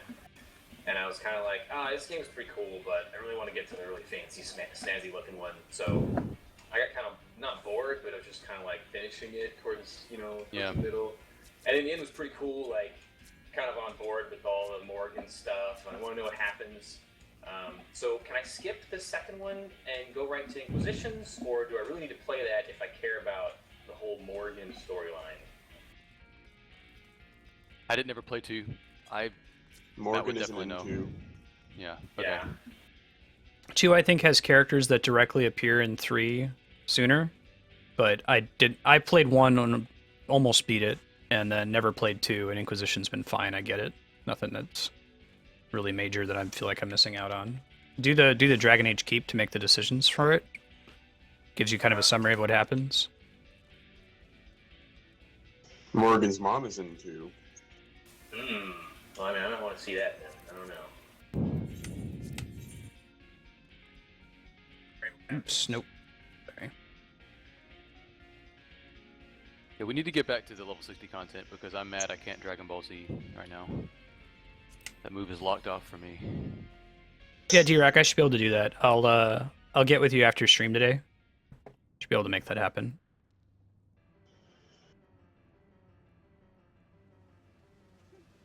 I think you can kind of do that through that system. So I'll ping you about it. Darkstar, what is the deal with Blade and Soul? That's the game that I always see on Twitch's interface as like one of the games being played, but I've never gotten into it or understood what it's about. I just realized that, hey, this is a game that I know absolutely nothing about getting a lot of viewers, and so I'm interested.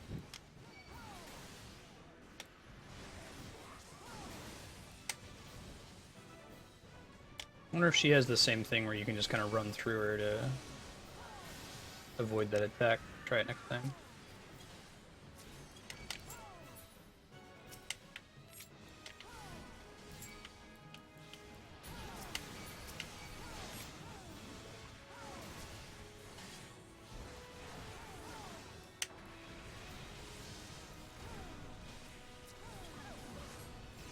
Cool. Huh.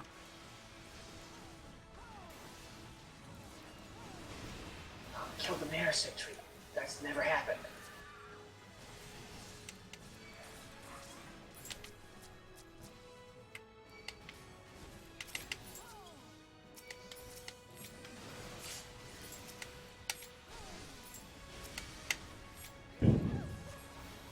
Fatal Allure. Kind of attack worries me. Oh god. Got wrecked. Hey, thanks, D-Rock. Appreciate that. A Wuxia MMO? What? Oh god. Still less creepy than Terra.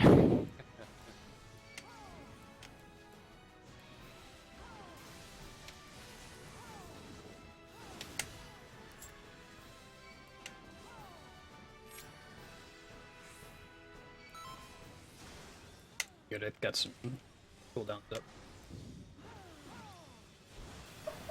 You jerk!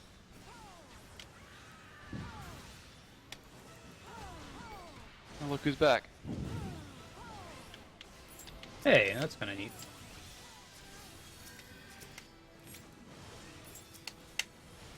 Good.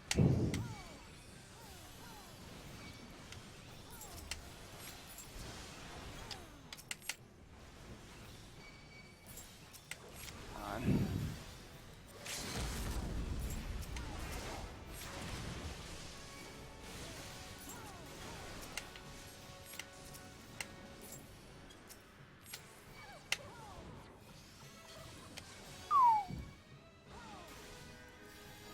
Neat.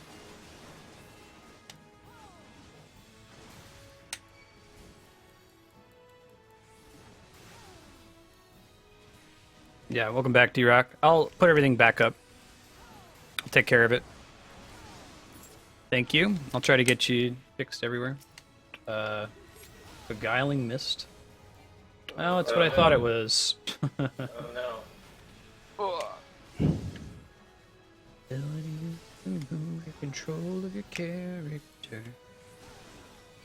At least it wasn't controlling our character forge as I thought it was when I saw the charm-looking attack earlier.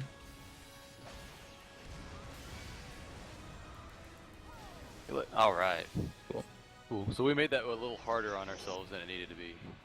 Yeah, thank you, D-Rock. It was a good fight, though. Basically, what was going on there is she absorbs the ads, and she gets stronger depending on how much health that ad has left. So you should really focus down one particular ad at a time and make her force absorb them at 1 HP, which she does. Oh, I see. So we should have focused on... She basically absorbed that ad at almost full health at one point and just started wrecking us. That's why I also used the limit break on the Amandine when she pops. Usually people just save it for her and kill her immediately, because if she gets absorbed at high health, it's GG. Interesting. Okay. Yeah, it seems to be pretty standard to go fight the ads when they pop in most fights, but Yeah, it seems extra necessary. This is one of those in-game points where it is good to have a 1 and a 2 marked as a tank. Generally, we don't do that anymore at high level, but one of those cases. What's the best way for... Oh, I think we've got a Aetherite for Ezislaw. Oh, you should go see this guy up here if you're a Final Fantasy 11 guy. Gore Demon. Check this out real quick. Whoa. Oh, cool. You'll do this quest later if you do this. Nice. You can help out right now. Oh, and they're playing the music from 11. Yep. Nice. Yeah, yeah. These enemies were like the end game enemies in the original release of the game before the first expansion. Demons. They're the same same models. Pretty. Alright. Is this law? Up we go.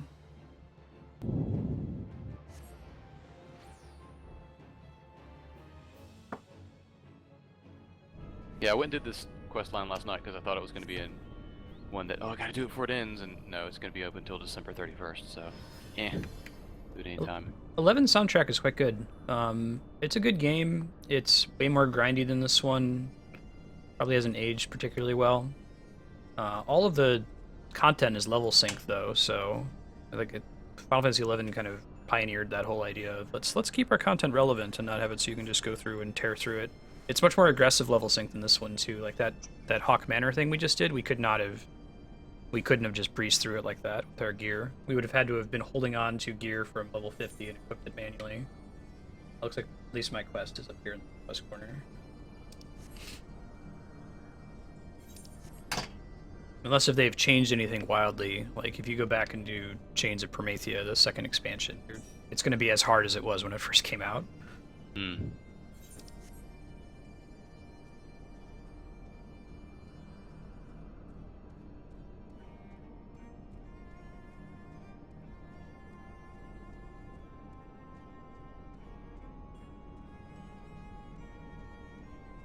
Yeah, really huge barrier to entry chaos, and the barrier to entry widened the more expansions were released for it. So I don't recommend going back to it now. Had a cool story though.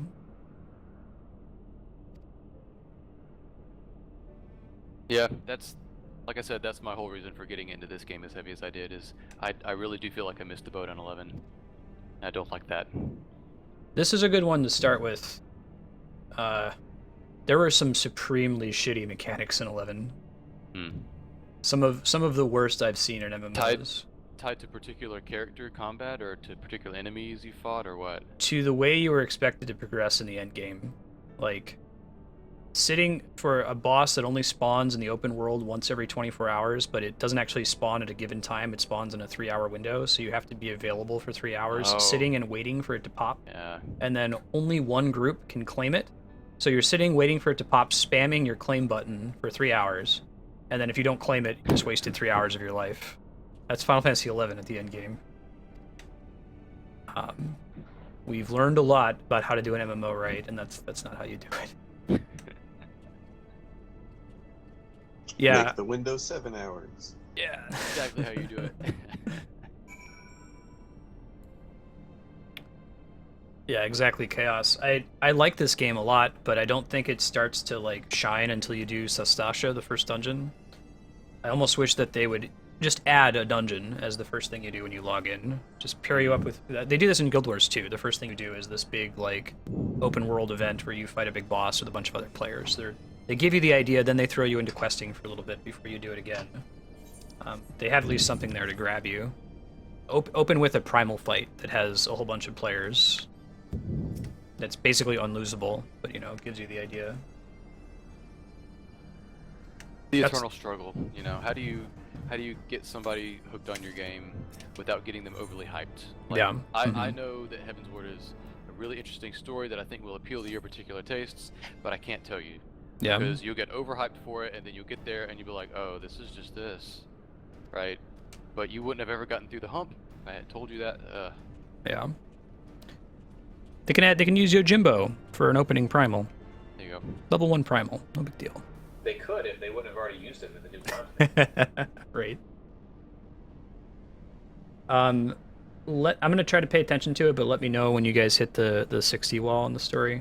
I ended up getting like 3 or 4 quests ahead of you last time. I didn't realize you guys were at the wall.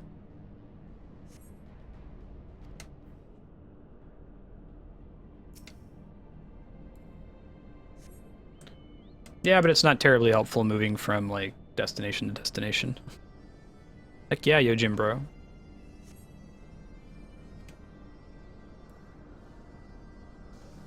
I'm trying to passively aggressively suggest they get on their Magitech mounts and fly around, but I don't think anybody wants Fly to. around? What is this Oh, fly that's around, right. you son of a bitch? There's something called ether currents. I remember now. Let's really get Matt hyped for Final Fantasy 14 today. Talk about Ether Currents. Oh, it's the last currents. Yeah, that's true. Man, I'm on like 90% obligation mode right now. Well, we appreciate it. Yeah. Yeah. Once we finish the story, if you wanted to move on from 14, we understand. So many games, so little time. Or even if you want to move on from 14, it's cool.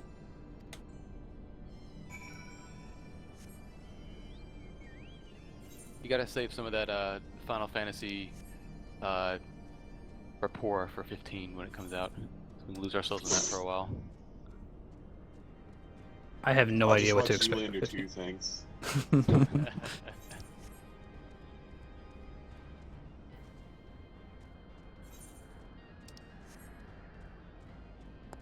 The music here is pretty cool. But in general, I am glad you guys are playing with me, just because it's been a hectic couple of weeks, and it's nice to de-stress too.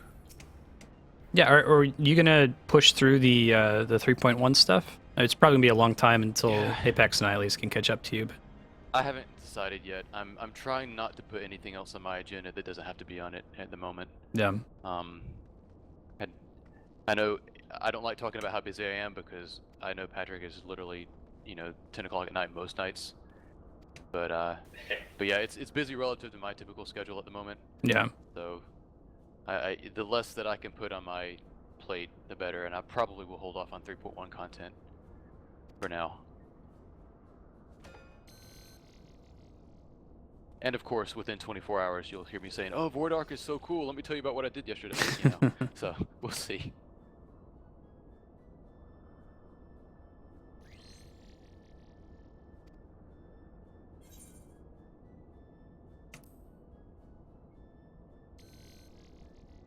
Cool.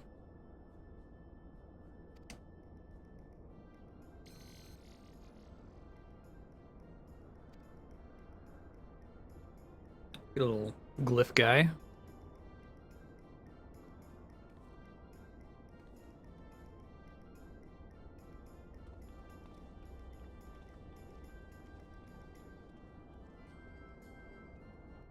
Yeah, so I wonder. I'm trying to remember how much XP it took to get from 50 to 51 if like the hard mode dungeons are calibrated in such a way that you could get it in 2 or 3 runs. We were still in the millions, but it was low millions, wasn't it, at that point? That seems to be what I remember. It might have been right. Yeah. 1,000 per dude though?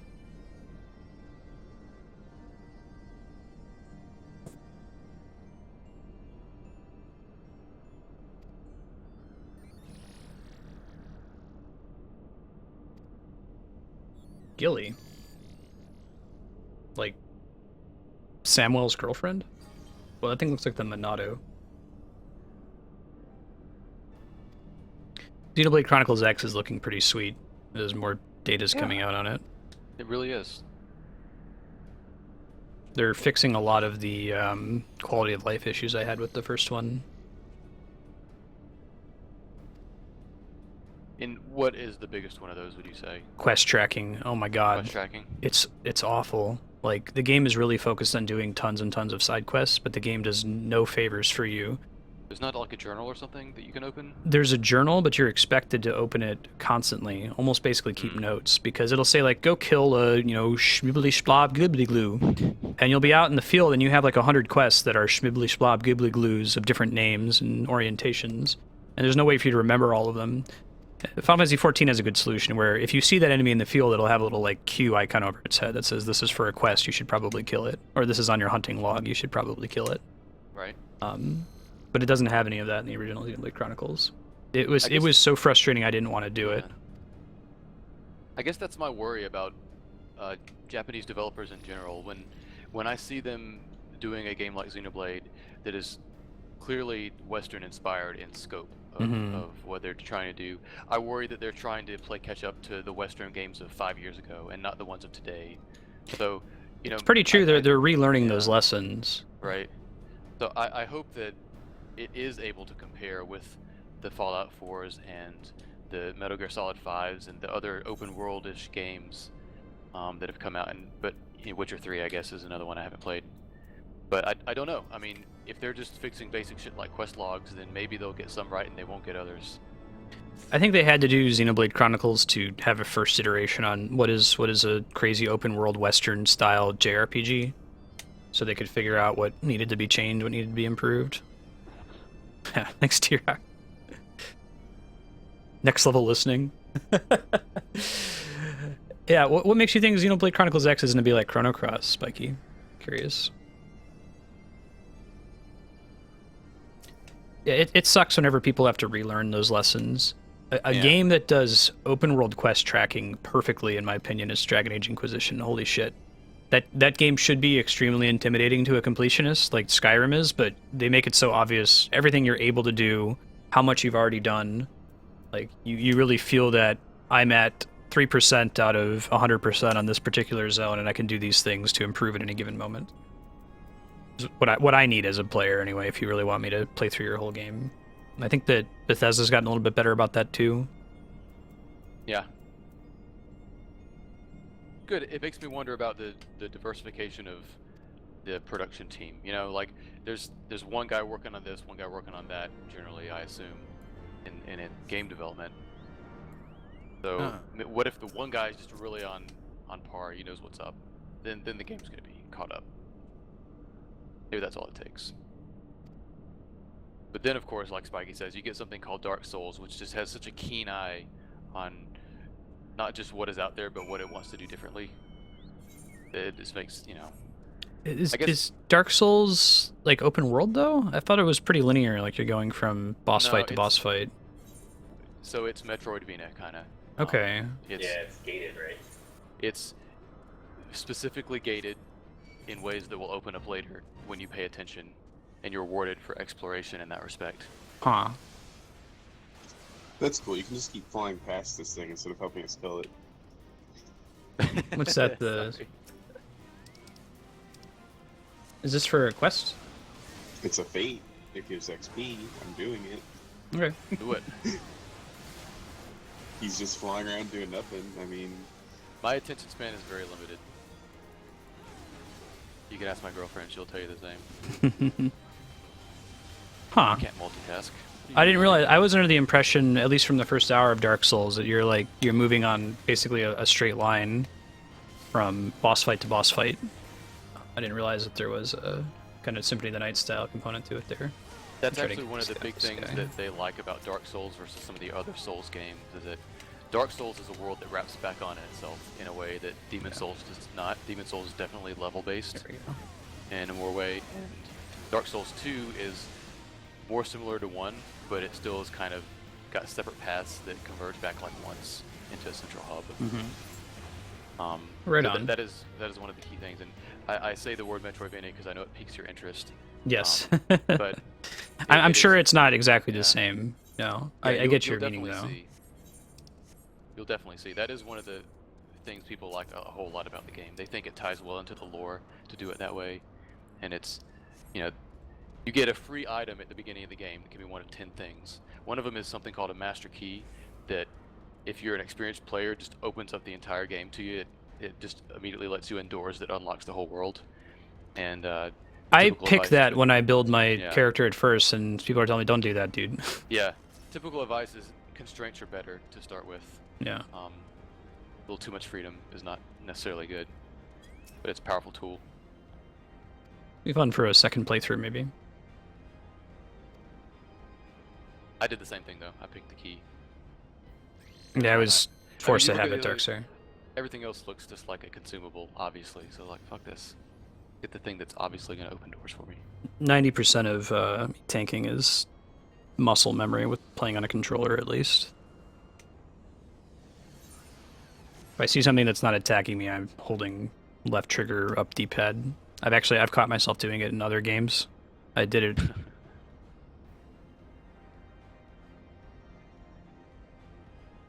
I see. Okay. Do you guys have a recommended starting class for it? Because my inclination is to play as a thief, but Anything matters and nothing matters. You, Gotcha. Like, if you'll quickly with your first few levels be able to completely fuck up or completely enhance whatever build you choose. Because every level in Dark Souls that you choose to level up, you can put the point anywhere. You can put a point into strength, you can put it into defense, you can put it into magic attack, you can put it into speed of rolling, you can put it into equip load, completely what you want to do. that honestly sounds terrifying to me, but you described at PAX when we went that doesn't really... Yeah, don't You worry can't about break the game, because if you can beat the whole thing naked, level 1. it. Yeah. Not Ain't a even worth it. sorcerer.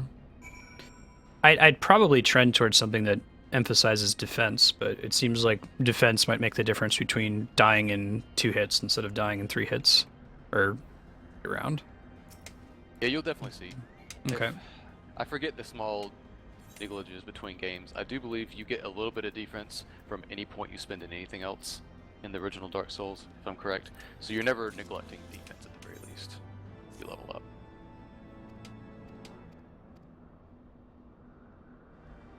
But yeah, the recommendation to not use a sorcerer is just because that's a whole new can of worms. Is that like a second playthrough kind of thing? Well, Or they didn't balance it at all?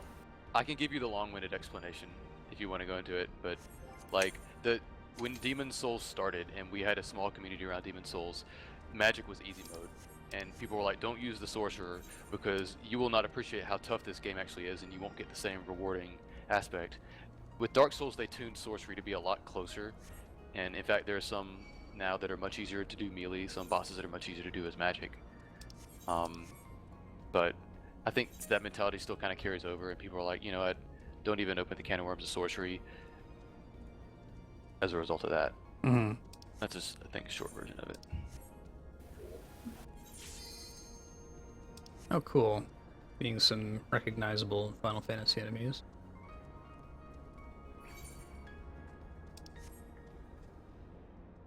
Music here is pretty as well.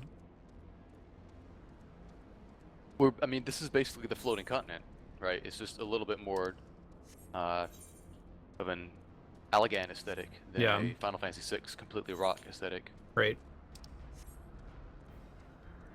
Floating continent. I could see that if they're going to keep doing... is Void Ark inspired at all by another Final Fantasy, the way that World of Darkness is? I've heard it's new. Okay. I haven't stepped foot in it, though. I'd love to see them just do that forever. Just keep making dungeons that are inspired by the earlier Final Fantasy. It's going to take them a long time to run out of cool stuff, because I feel like they could do a floating continent raid. Oh, this is cool. Are there not any world ether currents in this map, or you get them off in quests? You have figured it out. There are no more world ether for you guys to get in this entire game. Everything is just quest based now, so just keep progressing the story, and you'll get to fly. All done. Marginally less bullshit. Yep.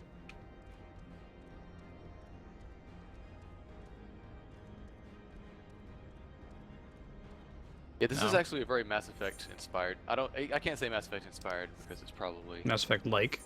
It's Mass Effect like, yeah. It gets me hyped. Thanks for clearing. I kind of invited that one by my question though, so I didn't see what Knight said.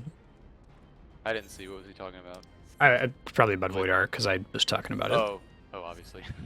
Yeah. I'm aware at this point of when I'm wandering into dangerous territory and like delay my looking at chat a little bit.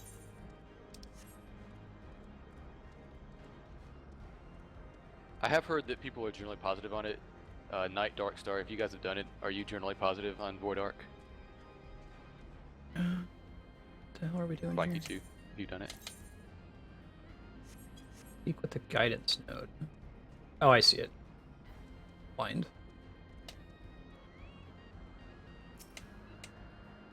Oh, no, you're fine, Knight. No one's in trouble. Just happens. That's why I do a chat clear, not a timeout.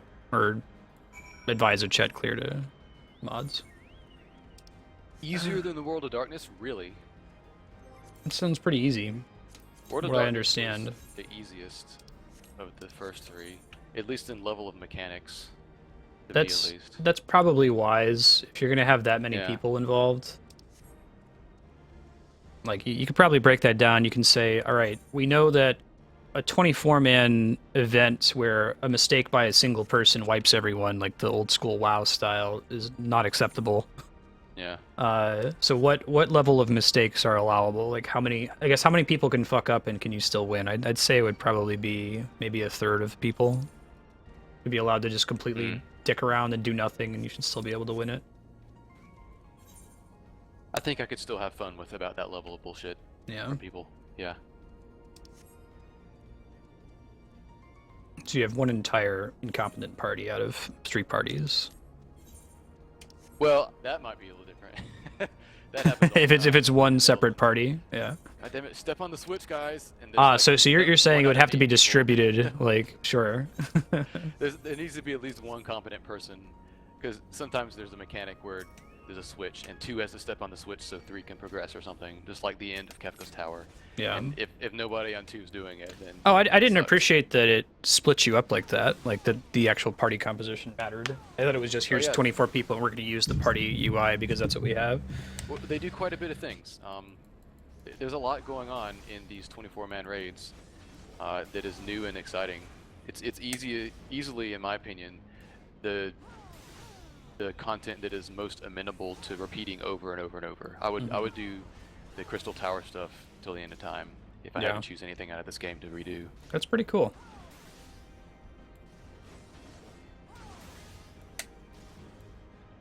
And of course, I say that having not done the worst of the raids. Take that with a grain of salt. But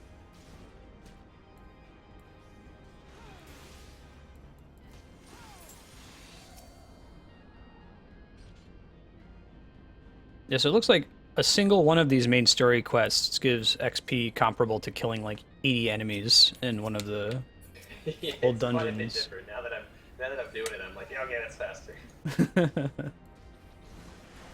Yeah, so I wonder why they bothered. Maybe they just wanted to give you something. If you're running them, doesn't feel I like think, you're just yeah, it feels like they're, oh, the community wanted this. This can be very easily done. Let's tick this off yeah. our list of things to do. And That's what it feels like to me. It might be that it feels more valuable when you have the armory bonus, which we don't.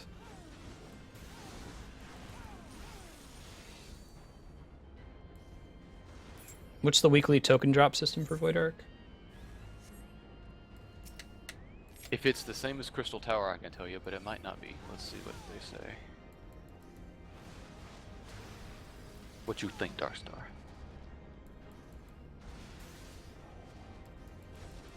That's a good point, Spiky. It might just be because it's only a weekly that I don't get tired of it. I definitely got all my drops before they opened up that weekly requirement for Crystal Tower.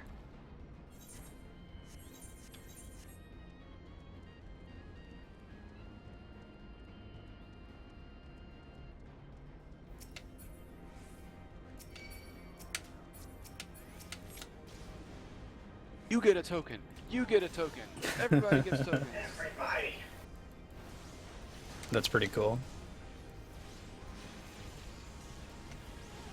I was gonna say, if any of you guys are interested in doing playing Undertale at some point, it really seems like the blind playthrough of Undertale is a limited resource that every streamer has, and it's to the point where I've seen streamers will get a second one out of it by having like somebody sit next to them, and they'll do like a co-host thing. So I'll probably do that with Andrea because I think she would enjoy the game.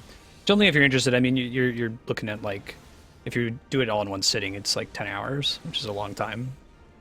Which I know with y'all's schedules right now ain't happening, but like Flarewing, if you're in a position after work chills out while you're looking for a new job and you wanted to play Undertale, you may as well stream it, man. Hop in TeamSpeak with you. Yeah, I would love to do that actually. Stream both if I can find the time cameras. over Christmas holidays.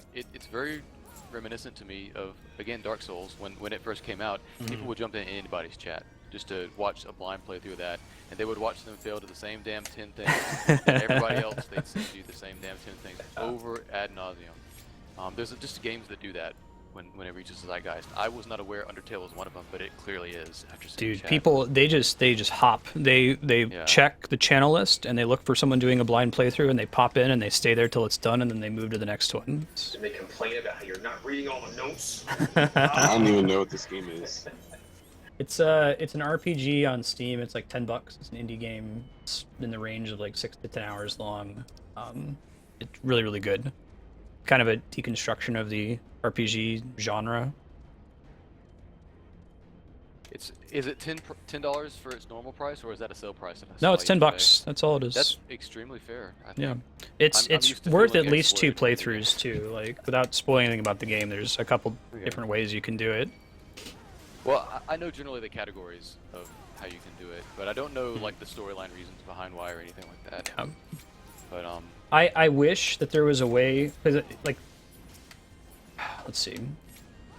pretty much the way you would sell the game to somebody is to tell them those general categories that you know about Flarewing. So like, Okay. I wish there was a way to even protect someone from knowing about that. Yeah. Knowing as little as humanly possible. Hey, tuning in the middle of a stream isn't going to really change anything because you're not going to know what the hell is going on or what the context is. Yeah, hey Pax, were you there for that? Whenever it was like, streamers stop paying attention to chat.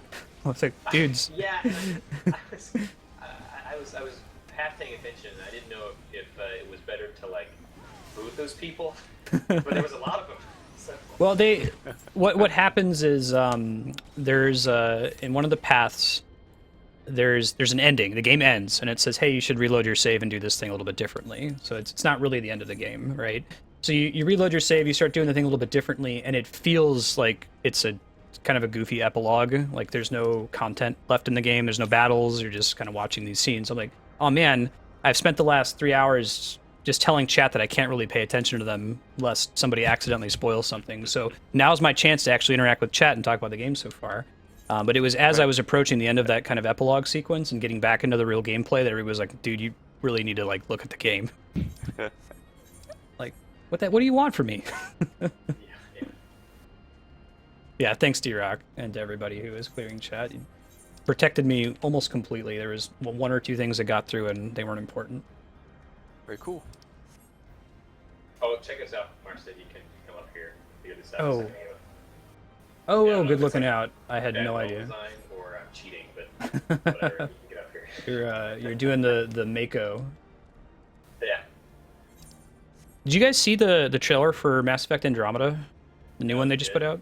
Nope. There's a new one. Ooh, I have not. It's totally just a concept. There's no gameplay in it.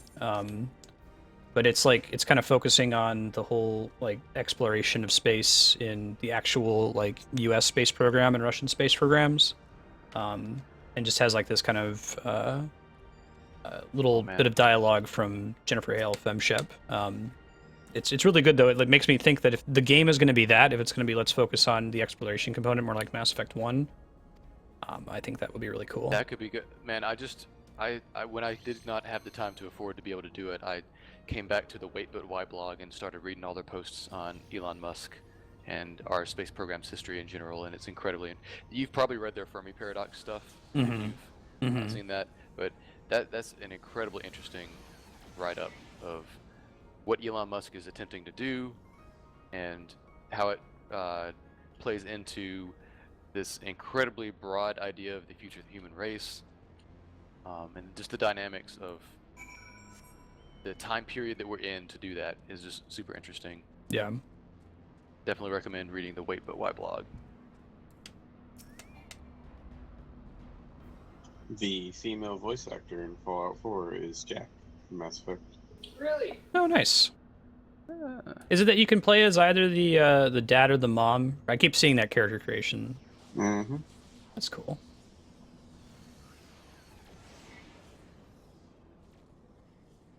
Yeah, there was one part of the game where I just said, guys, it's this part towards the end that's kind of very high concept as to what you're supposed to do. And I just said to chat, guys, I can't look at chat till I figure this out. And then after I tried it for like 10 minutes, I was still stuck, and I was like, okay, I'm still not looking at chat, but you guys talk amongst yourselves. I am willing to take a hint from you, but I'd like you guys to come to a consensus on how you want to present that hint, such that it doesn't completely give it away to me, but points me in the right direction. So I let them talk it out for another 10 minutes, and then I was like, someone in the mods just clear chat when you guys are ready. They cleared it. I see it in my peripheral vision. I turn over, and they're like, we have agreed not to give you a hint. Yeah. I said that's awesome because it ended up working out that it took me so long while I was waiting for them to give me a hint that when they chose not to give it to me, I had kind of figured it out. I was there for that part. That may be a spoiler. I should have tuned in. You'll be fun. fine. It wasn't that big of Yeah. a deal. It was a cool experience though. It was fun watching the chat go off on all that. I'm imagining a Legion like Geth Collective. We have decided to not. Yeah, we are still building consensus. Exactly. No, I know, Spiky. I realized that after I loop back around. The game eventually just tells you what to do there if you are really too stubborn about it. So.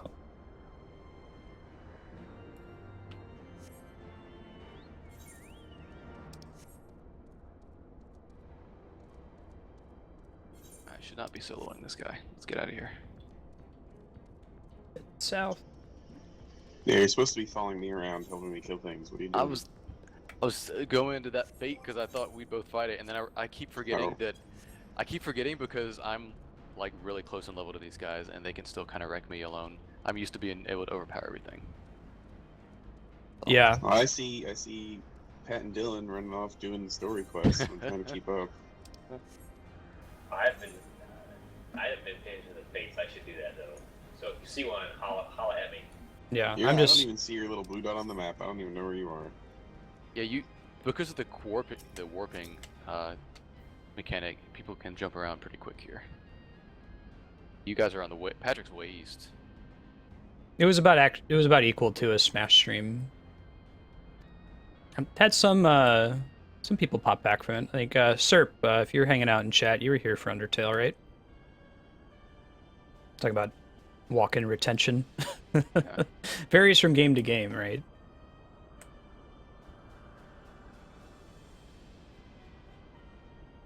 Tamara popped in yesterday, a couple other folks.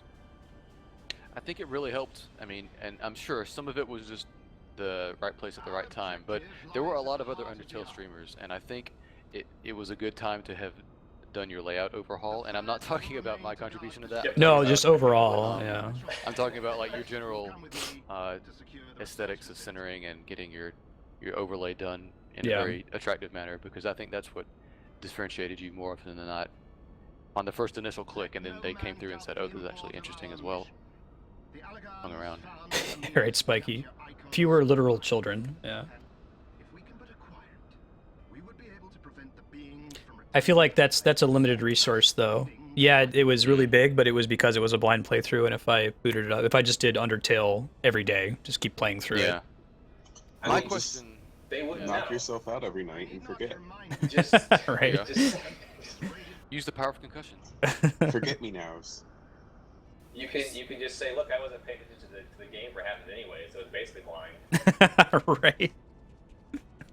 Or you could just pretend it was, I mean, just be like a PewDiePie who's playing through games that he's obviously played before, but reacting as he hadn't anyway. No, I mean, people make careers out of doing that, so you could do that.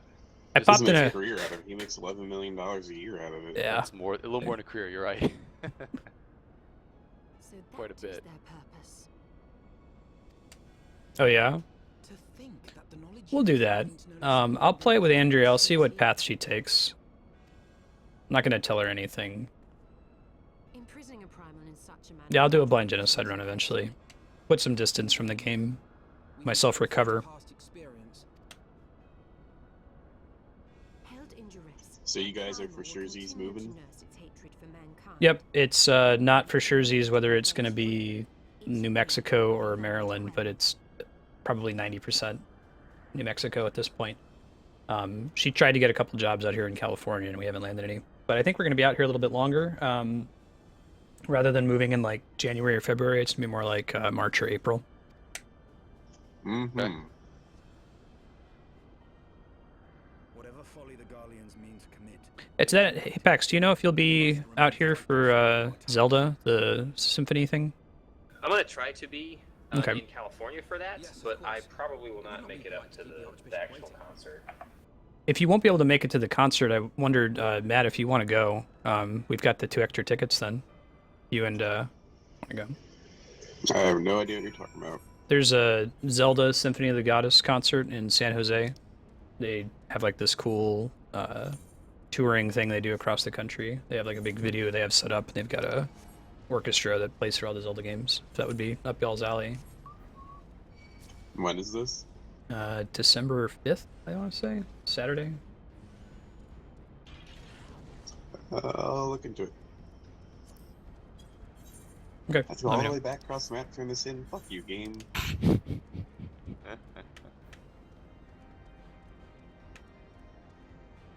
Just feel make to sure get on you- my Pip-Boy and fast travel, but no. You Let's gotta make see. sure you're really feeling it, so then you really appreciate the flying.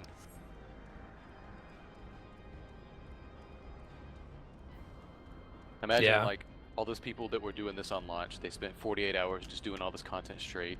They got the Azaslaw, very dark, they're clearly running on as much caffeine and lack of sleep as they can, and then they start running around into this zone, into that zone. Oh my god. I slept a little bit, but there's some salty people here. Oh, March for the Twilight Princess HD release? Yeah, cool. I'll play that for sure. We'll do like a marathon through. Right when it comes out. Since I just played it recently, it'll be more fresh in my mind. I can point out the stuff they've changed. Is there a way for me to cross I this want to barrier? play that, but I don't want to do 3 hours of fishing at the beginning of the game. That's what I'm wondering if they're going to change that, because it has easily the worst opening of any Zelda game, and lots of room to fix it. I've forgotten what went on at the first. You have to Is get that cat, Mm-hmm. and then there's like a fishing thing and a bird thing. And they're awful. Like, Yeah. especially if you're playing the Wii version, they're extra awful because the controls aren't good. No, my Mm. girlfriend plays Ocarina of Time like all the time. She loves it, and so I figured she liked Twilight Princess, but she couldn't get through the opening. And I'm Yeah. trying to tell her, oh, if you get through it, it gets better. And she's like, no, I don't feel like it. Yeah. Well, that's a shame. Wind Waker's big issue was the Triforce Piece Hunt, and Wind Waker HD overhauled that and made it much more tolerable. So I hold out hope that they're gonna chill that out a little bit.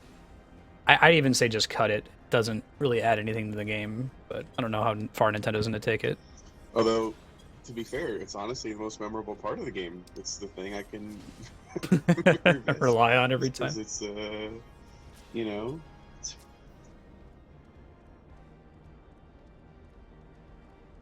Yeah, right, Fraff. It's a bummer because the actual game's really good. Like, I think I'm holding to my opinion now. I'll have to finish the rest of the games, but I think Twilight Princess has my favorite bosses of any Zelda game, and it's starting to look like Phantom Hourglass has my favorite puzzles, which kind of is surprising to me. the DS ones are a lot of fun, man. Yeah, my first time doing them. Their ability to offer a different spectrum of puzzles based on their knowledge that you can write stuff down. Like, you can't do that in most games. The Unless if- bosses are pretty cool too. My only Mhm. complaint is they eventually get a little too annoying when they rely on the touchscreen. You being Yeah. able to do things like accurately with it, Yeah. and it doesn't happen too much. But there's one or two bosses in every game. Like I remember, I think it's the last one in Spirit Tracks, Hmm. where like you have to do like spin moves, and you have to do them like sequentially, And it's so hard to do on and the it's hard to touchscreen. time it that it's just like you fuck up, but you don't feel like you fucked up. You fucked up because the stupid stylus doesn't input your circle as a circle, Yeah. and it's just like, damn it! I've lived through these touch controls the whole game. Just let me beat this thing. Yeah. Like, that's honestly the worst part about it, in my opinion, is the touch controls. And they won awards for it. I mean, they work, but like, I don't like it. Yeah, I think they do a pretty good job for most of the game of not requiring extreme accuracy from your use of them, because they know that they're not particularly accurate. It's kind of like the difference between Twilight Princess Wiimote controls versus Skyward Sword Wiimote controls. Like, they ask you to do things that require too fine of movement from what the nunchuck can really respect in Twilight Princess. They kind of chill that out in Skyward Sword.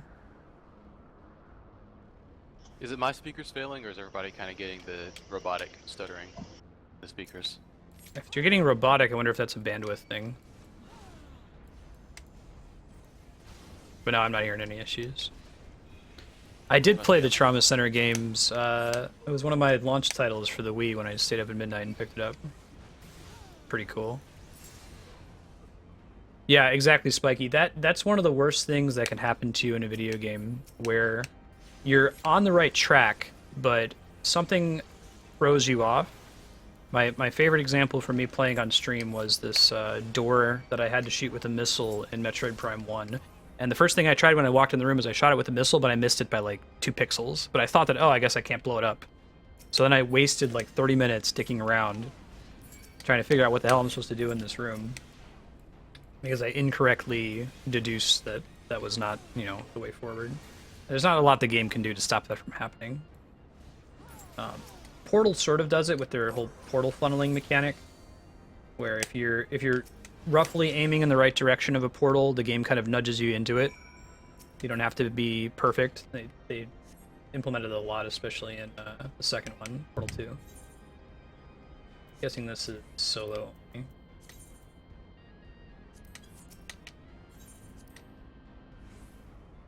BRB spilled Coke on the keyboard.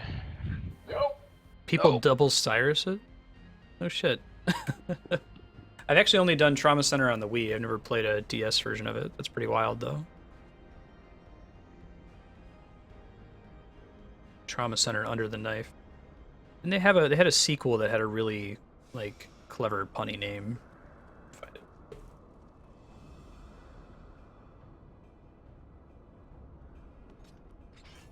Oh, come on. You've never done that before, Kami? Please.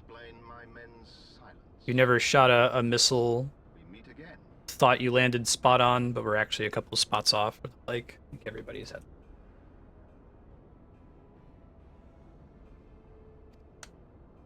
And this time, we will not be interrupted.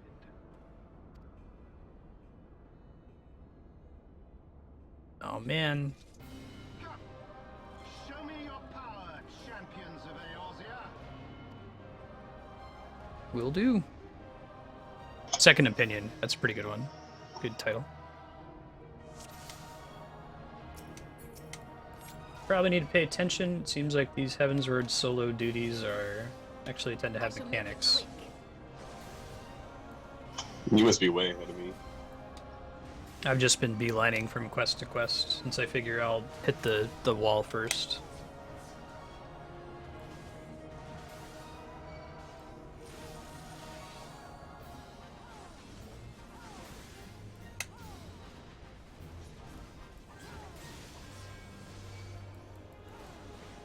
Yes, exactly, Frav.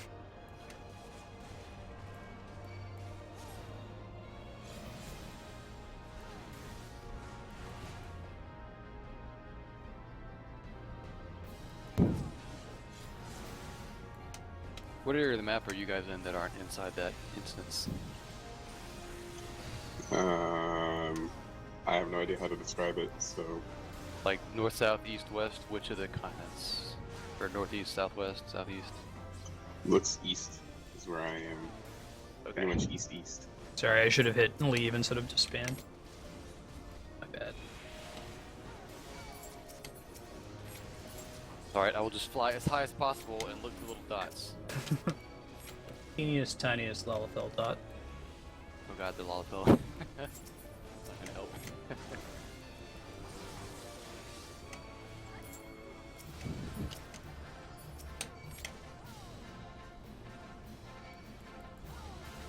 So it comes to this. Whenever I hear that phrase, the NPC in this mission said, "So it comes to this." I think I'm not supposed to stand in this shit. Or Don't tell stand in the fire. yeah. I'm given hate packs and panic attack, not even in the same instant. There's an XKCD comic that says you can get away with responding "So it has come to this" to anything, and it just doesn't matter what it is. Like, let's see, one of these.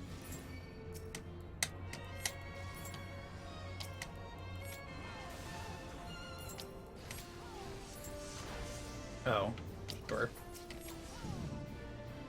I've got a lot of wiggle room.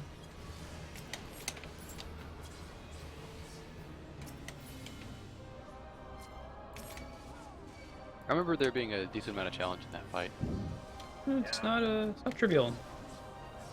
Not super tough. I mean, I'm tank. I have a little bit of wiggle room. Yeah. I can stand in the fire for like 10 seconds before I'm like, wait, something's wrong. I shouldn't be this almost dead.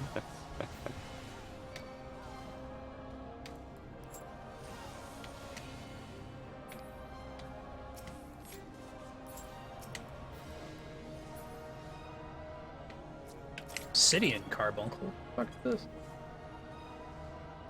I'm kind of jealous of Alpha now. Yeah, what the hell? Why does he get all this rad scholarship? Everybody gets a little power up. Heavensward, that's alright. Kind of cool.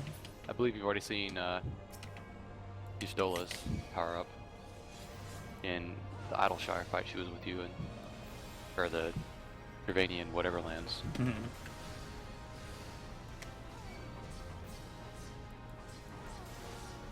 In case you can't tell, that is something they're doing. Slowly they've been rewriting the Scion characters to be more interesting. Yeah, and Heavensward is then playing catch up with the visuals of those same characters to make them more interesting. I'm down with having them. I mean, yeah. because from the story's perspective, we're the only heroes, so having a cast of characters in addition to us makes sense. more consistent with the It solves a the problem other Final too of, Fantasy games. you know, technically the Scions are the base level classes because it's our storylines that give us the jobs of paladin. You know, Yeah. regular people are just gladiators for the most part.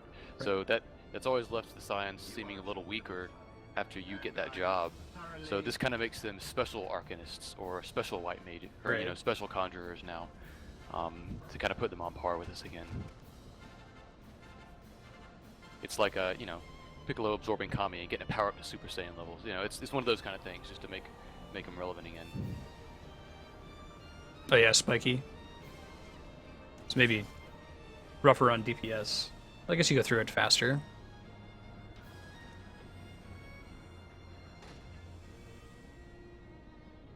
Keep them occupied.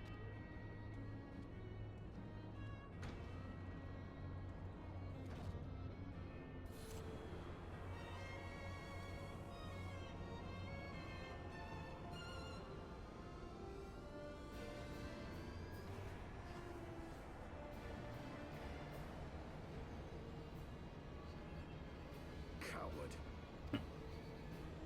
It would seem we have no choice. You must continue on. We will hold them here. So impressed by the machinima and the cutscenes in this game.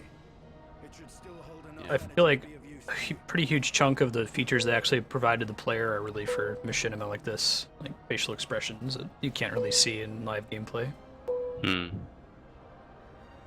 Sorry. Join you as soon as I am Problem.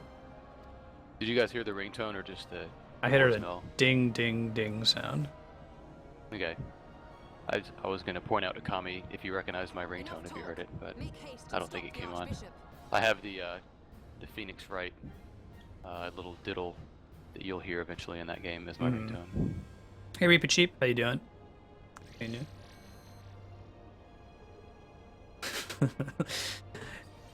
Hey PAX, didn't we, was it the first time we did Ravana at PAX when that lady girl was like, what does Scholar do again? Like, oh god, okay.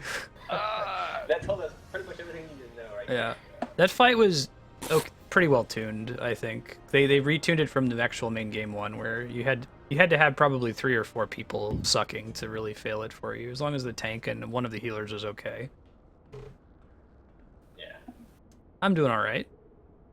I bet in retrospect, if they could have changed something, they might have kept you from permadying if you get knocked off the sides, because it got to the point when we did it on the first day and we did it on the last day. On the last day, the Square Enix guys were just going up to you and saying, you know, kill the butterflies, keep your back to a wall. They probably didn't want to deal with the strife and the sadness. Yeah. Doing alright. Wrapping up coming up on the ending of the story here of Final Fantasy XIV. Bam. Are you guys still generally on the southeastern, or have you moved to the southwestern continent yet? I am on the southwestern coast. Okay. Just curious. If you hadn't realized, you go clockwise, kind of. Sure. I'm still Middle East. Right. I see side quests. I try to do them. Okay. I figure I'll, as soon as I hit the wall, just come tag along with you, Matt, to speed up any of the fates and stuff there.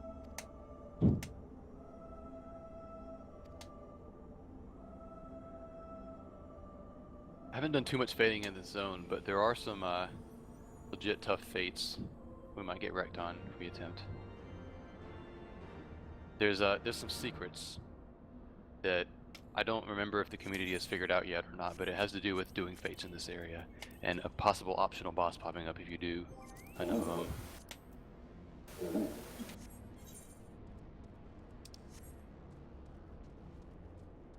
Yeah, I agree, Spiky. I bet if I wouldn't be surprised if the next time they do a convention boss fight like that again, which is really cool. I hope they do that all the time. Like, if it's expected that there's just going to be a Final Fantasy XIV booth at PAX that does a boss fight every year that gives you a T-shirt, that would be like a staple of the things I'd want to do at PAX.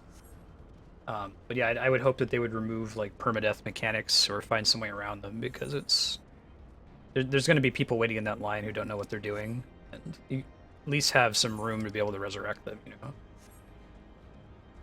They give you enough time in the attempt to try it twice, which is probably about enough for most groups. It's a strange personality quirk. I bet you're the same way, Marstead, where if it was another game, there's no way I would go stand in a line to play with 7 other people. Yeah. You know what I'm saying? Like, Yeah, exactly. Forget that. Why? if it was like a Halo 5 tournament. No. Absolutely not. Well, the fact that it's cooperative, I think, is what's so interesting. Yeah, yeah.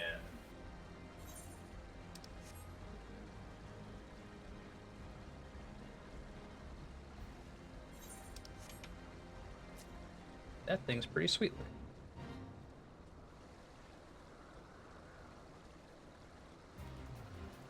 What the fuck is a mer dragon? What?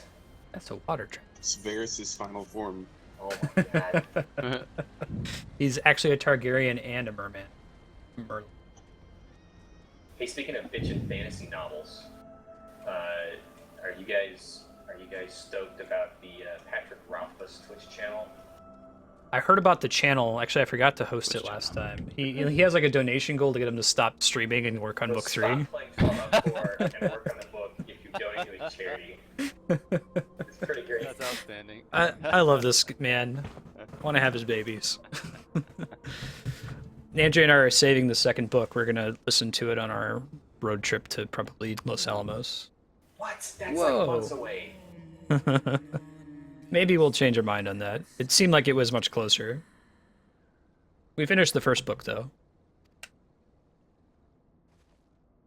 I'm not reading any more books that aren't finished. That's probably wise. But luckily, the third one in this will be finished next year for sure. Sure it will. No, let's do this. Sure it will. Listen. Sure it will. And then I'll read it next year or sooner. Yeah. I got faith in this guy, is what I'm saying. I don't have faith in Garrett. I mean, I'm just gonna finish the Song of Ice and Fire. I think I can do it this plane. probably. We're gonna I mean, fan write that book. the community lore is strong. Tyrion will just ask Jon Snow if he wants some of that dwarf poussey, and then they'll go to the wall together and, I don't know, talk about how they're fucking legends and drink out of skulls. The end. The end. Yeah. Hey, Pax, make sure you pay attention in this next story scene. Oh yeah. Yeah. What the fuck? I'm not there yet, but I just saw Okay. this thing. Oh yeah, I saw that thing too. that you fuck is passed it? by.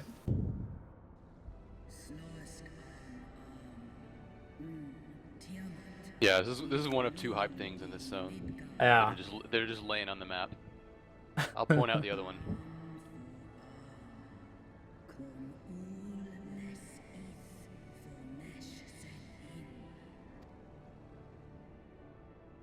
From these eggs did my children hatch. And once they were full grown, they took wing.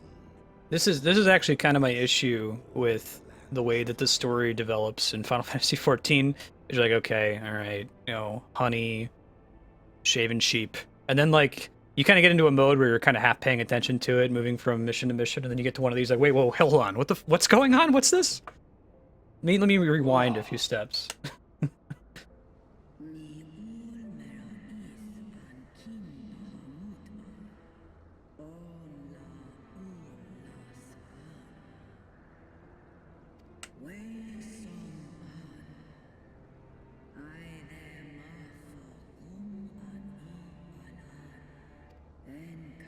Don't worry, Kami. I'm gonna point it out to him as soon as it's available to see. I'm not gonna wait. Cool. Screenshotted a long time ago. Yeah, that's what I got out of it, Spiky.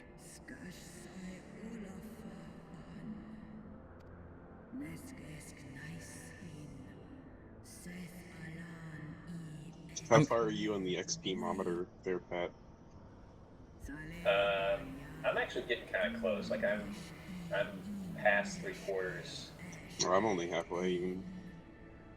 I think I logged in after we quit like a few days and did hunts. So I think I'm just a little bit ahead.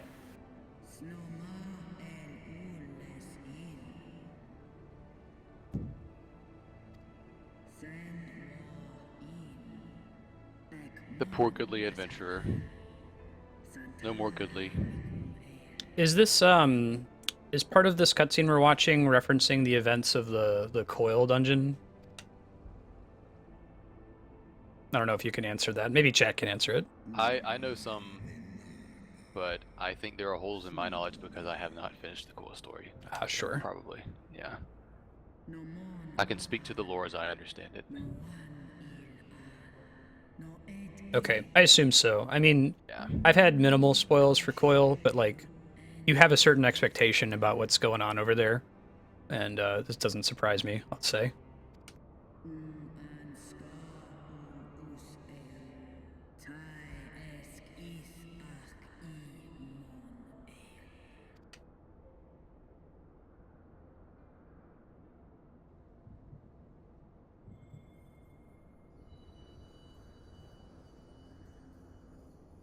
Mm-hmm. I think you can do it. I think it's just I think it might be top 10 space. Yeah, top and then whatever number you put in. One for hours. Apex hasn't dumped his points on Uncharted yet. Oh man, It's on the list. I'm gonna do that. I just haven't done it yet.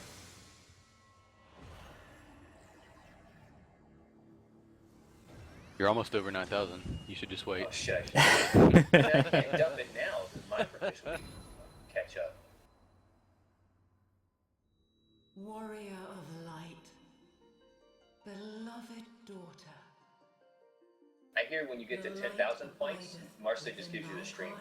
Yeah, you just get to take over. Just trade it. Mm-hmm. Full valiantly didst thou overcome thy many Commitment is trials, clearly highest. but glory not in thy success. And so there was. All right. Darkness are Try to math it out. Was it 48? receive of me my Yeah, that blessing, you'd single-handedly.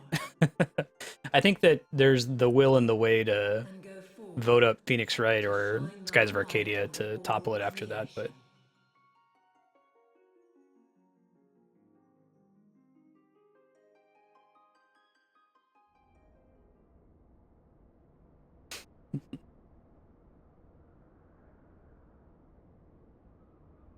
Thou hast broken. I'm actually pretty embarrassed talking to the person in this cutscene wearing my stupid little jester's hat.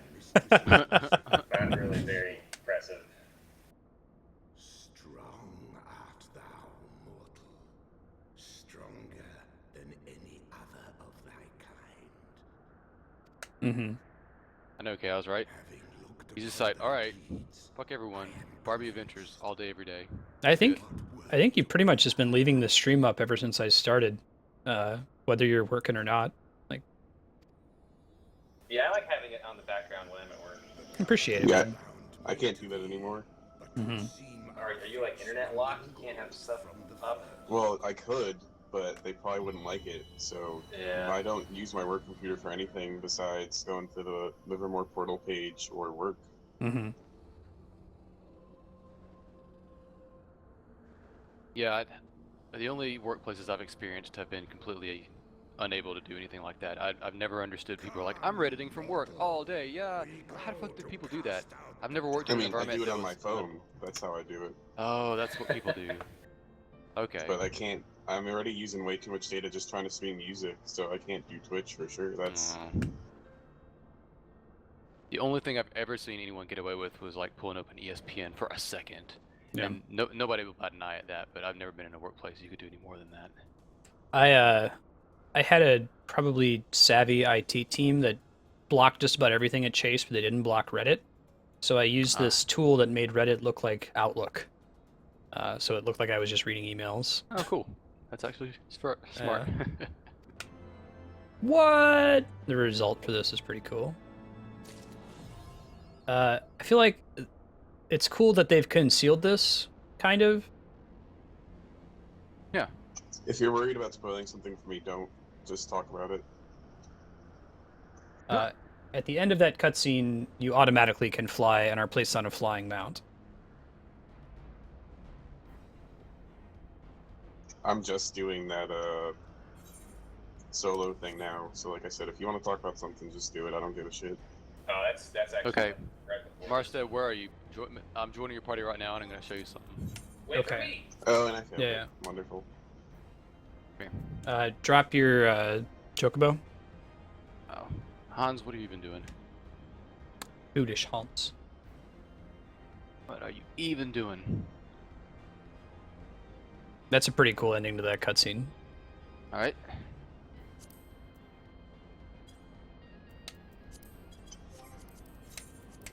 I'm out. Yeah, so there is... Did you get out of the cutscene as well, Hapax? No, I didn't realize there was this part at the end. I might have a bunch more. I don't know. Okay, we'll wait. I'll go hang out over in the area. But seriously, you don't have to wait for me. I've been skipping every cutscene, so What to do? I would skip all of them except you want to watch part of this one that we're on. At least like look at the stuff in the area around you when you get there.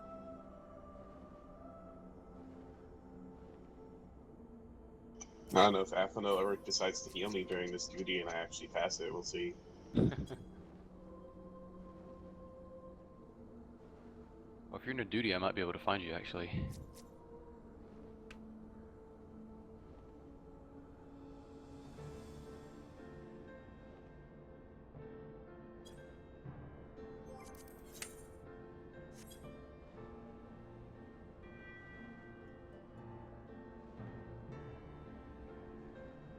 That's pretty nice. That they didn't do the ether currents here. You just kind of run through the main quests and then... Yeah, you guys would have appreciated it more if it hadn't been a few months since you had forgotten the horrors of searching for Searching. currents, but... Oh no, that's scarred on my soul. Look, I don't mind looking for things. Like, half of what I do in Fallout 4 is just going to a place and going, hey, this looks interesting. I want to look for things here. It's just... When the maps are built with flying in mind, and finding the aether currents is just an annoyance before you can actually, actually enjoy the map, it just seems like pointless and stupid. What was your experience with like old games like Banjo-Kazooie? I played the shit out of them when I was a kid. I mean, Good. But See, that's different. I mean, you're exploring. It's part of the game. It's not just limiting you for the sake of giving you a reward after you've done it a little. Yeah, I wish there was a way to figure out exactly how to key in on that. Here's how to have an adventure story with a sense of exploration in a perfect way, you know? It's always, I feel like, a challenge. I mean, I play the hell out of the Batman games, and those do the thing where, oh, you can't go here until you get this item, and that's fine by me. Damn it. That's not pointless. That's, And I wish you hadn't brought up Batman because I was trying to forget it existed until they fixed the PC version of Arkham. Is it I fixed haven't now? played it either, because it came out during my thesis, and I didn't want to. And then Destiny black holed me. I haven't beat Metal Gear Solid 5 yet, but I broke my Destiny for now. I can't play it anymore. I heard that Taken King is really, really good. It is, and I've done everything in it, but like there's a level of double RNG in it that's kind of annoying. And then my group is gone, so I've done everything solo or finding groups. And it's just really annoying when every time I want to play, I have to spend an hour on Destiny OkCupid before I can play. Swipe left or swipe right.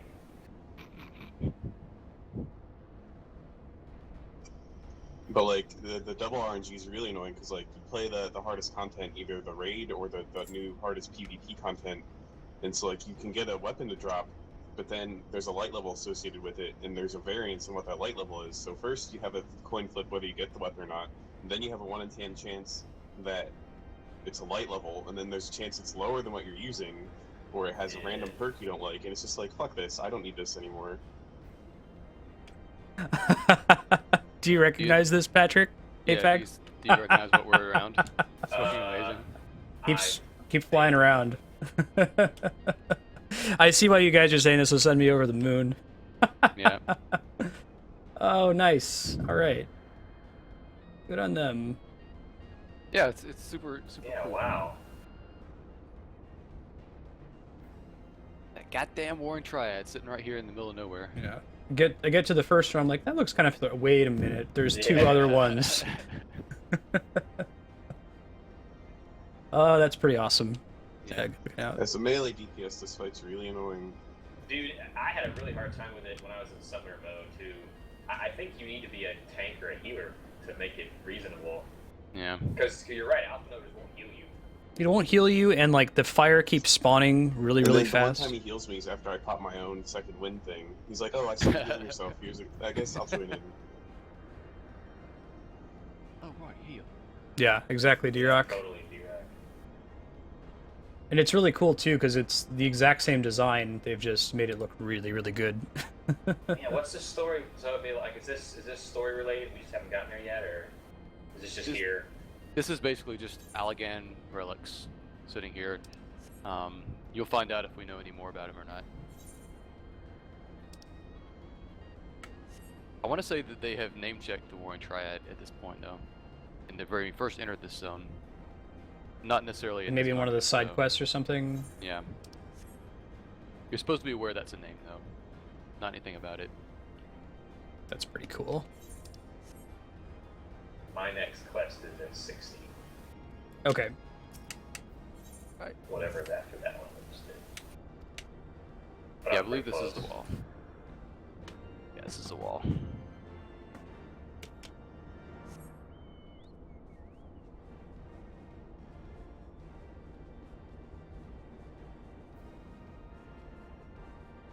Previous primals that are super powerful.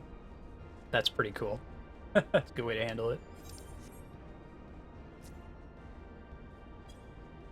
Well, Apex, you're kind of you're hitting time, right? Or already going over time. Well, I need to quit by like 5. My time 5, I think. Okay. So if we just want to run some fates here for a little while, to Yeah. level or something, that's fine. Or get mad to this point and run some fates. Got to get ready for that DPP. Oh my god, yeah, I haven't finished my shit because I was trying to finish all the stuff I did in England to put in the talk, and it's just been a huge shit show.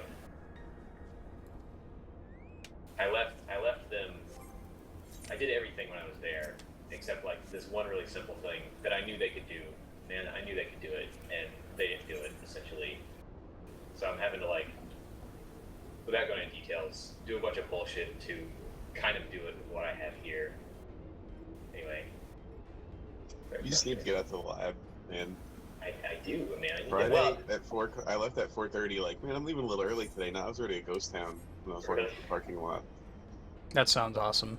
man, that's how they were in England too. So like, I was there for 4 weeks, and in the second week, the girl that was a research scientist there, it was basically her experiment, except for all the stuff that I brought. She was like, "Yeah, I'm gonna go to Costa Rica next week. Bye."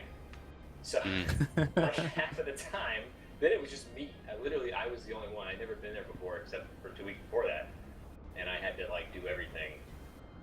But that's the attitude. Like, no, I'm just gonna go on vacation. Bye. Which is, on the one hand, it's annoying Well- if you're the one left. On the other hand, it's a cool way to have your job if if everybody's cool with it. Well, can I say something with a little bit of prejudice that I would appreciate all your expertise on? Is that just something that happens in academia as far as people's attitude toward work ethic? Or You is it mean not? what Apex I'm is gonna- describing right now, or the opposite? What you're describing right now in terms of I'm just gonna fuck off and go to Costa Rica? It's not like I have to work 9 to 5. No, I think that's a European mindset more so than Okay. an academic one. It's also an industry mindset. Like, Hmm. if you need to fuck off, you go. Like, no one would ever imagine giving you shit for saying you're gonna take some time off, unless if you have a really, really shitty boss personally. Well, at the lab, it's more of a mindset that you paid for 40 hours of work, regardless of how many hours of work you actually do anyway. Yeah. For Yeah. most of the actual scientists, so most people do more than that. So they don't Most feel people bad are there about taking from off. the Yeah. 8 to 4 or 9 to 5 anyway, but if your things are a little different, no one really... Granted, I might have a skewed perception because most days I'm still trying to find things to do versus those other people who are scheduled the entire day. But Yeah. Right. Well, that's good to hear because, yeah, it's particularly from you, Matt, since you've got experience with both now. Interesting. Would you say that industry is pretty much the exact same way? I don't know if the lab counts as industry. Oh, yeah.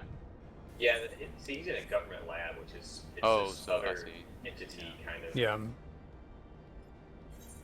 I think it probably varies the most from like working group to working group, because like Andrea's working group at grad school, when she was doing her PhD, was super chill. Like her professors left at 5 every day. Like there was no expectation or even culture expecting that you would be sitting around working really, really late every day. But it was a different experiment, you know. So I think there's probably more variance from boss to boss. Why I've always said that like who you're working with is thousands of times more important than what you're working on. I'd rather Well, work. I mean, Pat and I are even in the same group, and there was variance for the two of us. I mean, come on, what's Well, grad school is different because the whole point is that you're doing something that you're way overqualified for. You're getting paid way less than you ought to based on what you're doing. Yeah. And it's because you're trying to get the next job. So a lot of the work people put into grad school, in particular, is so they can get a good next job. Right. Right. And I'm sure that's true of other things too. That makes sense. But yeah, but then sometimes your ability to get a nice job depends on the group that you're in and the work that you did and all kinds of stuff. I mean, that's the same thing that happens when you're a co-op or an intern, except the difference is you do that for 6 months and not 6 years like grad school, you know? That's really interesting that like the shittier your situation is, the less you're getting paid. The more they have this attitude of like you're lucky to be here, the harder you're expected to work. And once you start getting paid more and kind of rising in the ranks, you have these perks of, oh yeah, just you get 4 weeks vacation, leave when you need to, give us a heads up. You go home at 5, that's fine. No one's gonna question you. Yeah, I disagree with. I mean, you're absolutely right that it exists. I don't like the attitude of most people in most political situations where I did this and suffered through it, so you must do it too. Yeah, it's the hazing thing. Yeah. Why we still have hazing in fraternities? Well, it's not even the hazing; it's they remember, like even our patent advisor remember grad school is the good old days. Oh yeah, I would work for 12 hours. It was great. I loved it. Yeah. Did you? Did you love it? Like, yes, I loved it in comparison to flipping burgers, but that's not the same thing. I'm sure it's, at most charitably, that's what they mean. Least charitably, they're just being ignorant and forgetting. See what you guys mean about this zone being like the pretty typical JRPG final zone, especially like being able to see a little better with the flying mount here.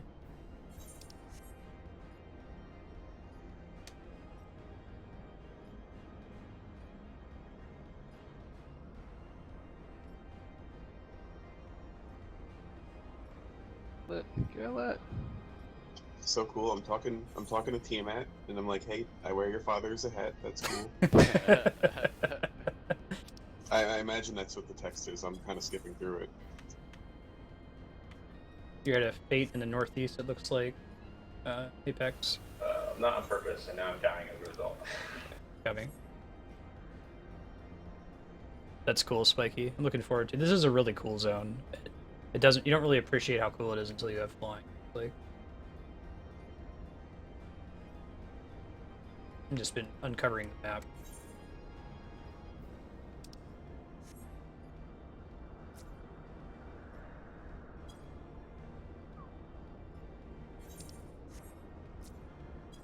Took a quick detour to go kill Kaiser Behemoth.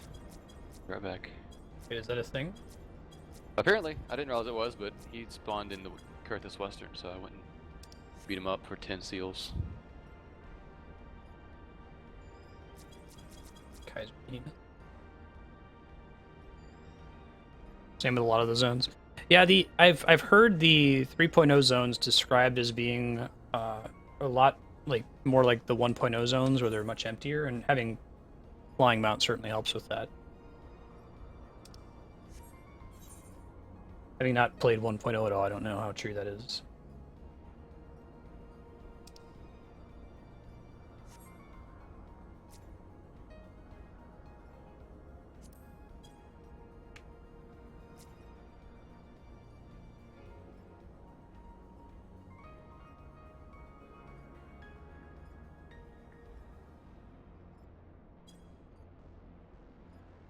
Xenoblade, yeah, I could see that. Sure.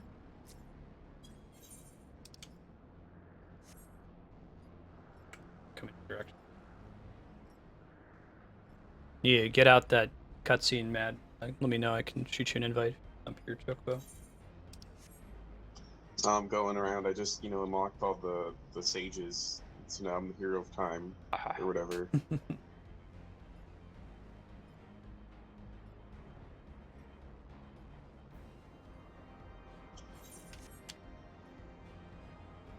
We could also do that library dungeon one time. If you guys ever prefer running fates here, library down either. Yeah, that used to be 600k, I think. Sound about pretty right. big chunk. Yeah. Okay. Hey, Marstead, can you Yeah. help me with this? Yeah. Two guys. How's that? Looking for the I've actual told two, fate I here. just die. I think it's above us. Oh, I see.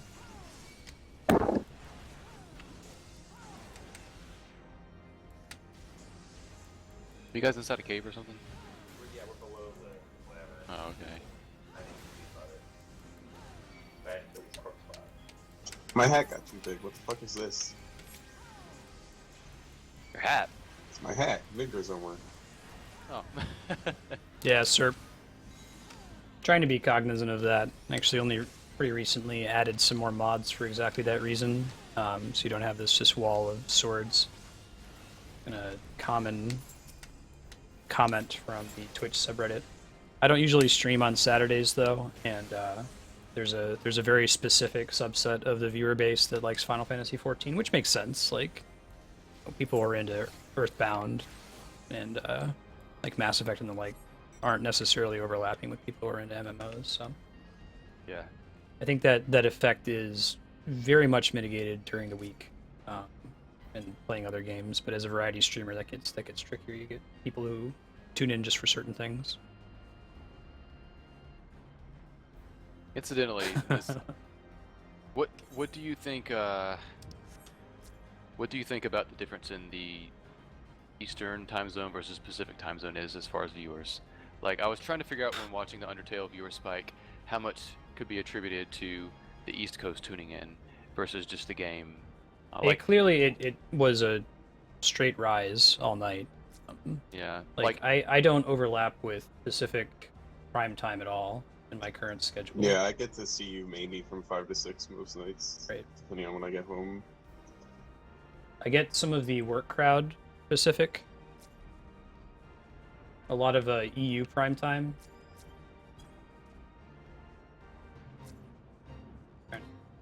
Correct.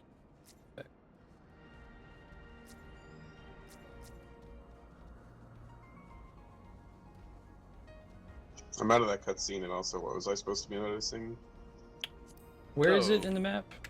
It is in the very center of the map. You see the dungeon on the very center of the map. If you just go there and go as high on the map as possible, then there is some Final Fantasy VI relevant imagery. Oh, well, I never beat that, so... Oh, okay. Oh, thank you, sir. I appreciate that. Basically, the end god bosses are just up there etched in stone. I got to the point where I probably could get to the end game, and I had too much freedom, and then I put it down, and because I had it on a handheld, Yeah, if I put down a handheld game, I just don't finish Yeah. them. right. Like, I have a bad habit of that. I need to go back and finish a bunch that I started. I'm actually the same way with Fire Emblem. I haven't picked that up even though I started it in a while. It's just easier when it's a handheld for some reason to put it down. Yeah.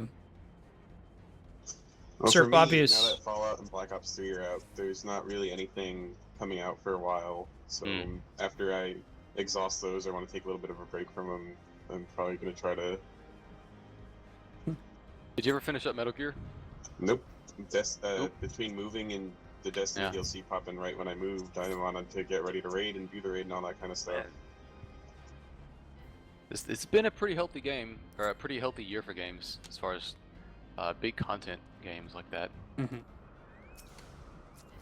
All these things, those fate monsters. Yeah, so Serp, if you're interested, obviously, no obligation. Happy to just have you around. But the benefits of subbing include you get a discount on voting for the next game. You get representation during sub block, so the lottery I do every week. If you've never had a game drawn before, you have a much higher chance of being drawn. So pretty quickly you'll show up in the next couple weeks after you subscribe. and then just pick any game for me to play. No obligation, doesn't have to be something that I play till I beat it. Actually, if you look at the full list of videos of games that I've played, maybe about 30% of them are from Subblock now, so it's a good way to get some variety in here. And there's been several games that I've played during Subblock. It's like, wow, this is really cool, and just added it to the permanent voting list. You also get access to Snapchat, Pat's personal Snapchat. Ooh. Mm.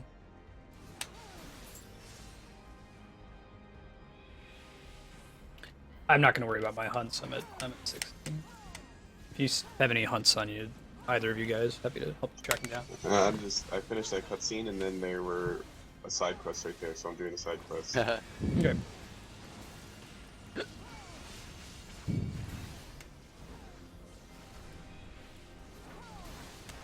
I mean, there's no way in hell I'm hitting 60 today. I'm at 2 out of 4, essentially.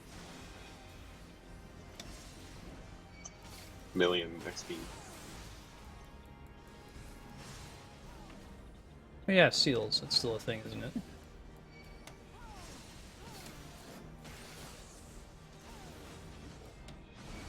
Pictures of lasers.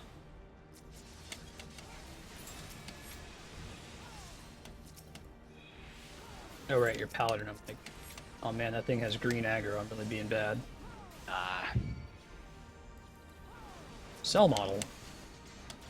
I don't trust myself as monk here. Too squishy. Right.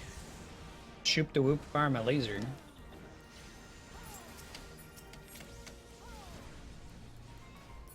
Oh, okay. Well, I'll go grab him. Apex, one of the symbols in Keep Talking and Nobody Explodes, if you ever want to play that, is the shoop the whoop face. But no one knows what the hell I'm talking about when I say it, so I have to call it something else. I will be like the shoop the whoop, the euro. Oh no! I think that's my favorite ancient meme of the internet. Yeah. Yeah. I think you guys would like that. Before you move, you should try playing it with Jai and Amy. Yeah, we were gonna when Frank got his events. In fact, we were gonna do it this weekend, but it didn't happen. I'm sure we will. I might end up giving it some distance until they do the next major patch for it. We didn't beat it. The last time we did it, though, we had a lot of chat participation, which is really cool. I like assigning some of the modules to chat, but there's no way to know if someone in chat is like actually watching your screen or not. It's all honor system. So sometimes I'd assign out a module, and they'd be like, by the time I'd assigned it out, they already have the solution. So feels kind of cheaty. Then again, you don't want to just stream like a blank screen while you're playing it. That's also not interesting. So Sure. it's rough to include chat without trivializing the game.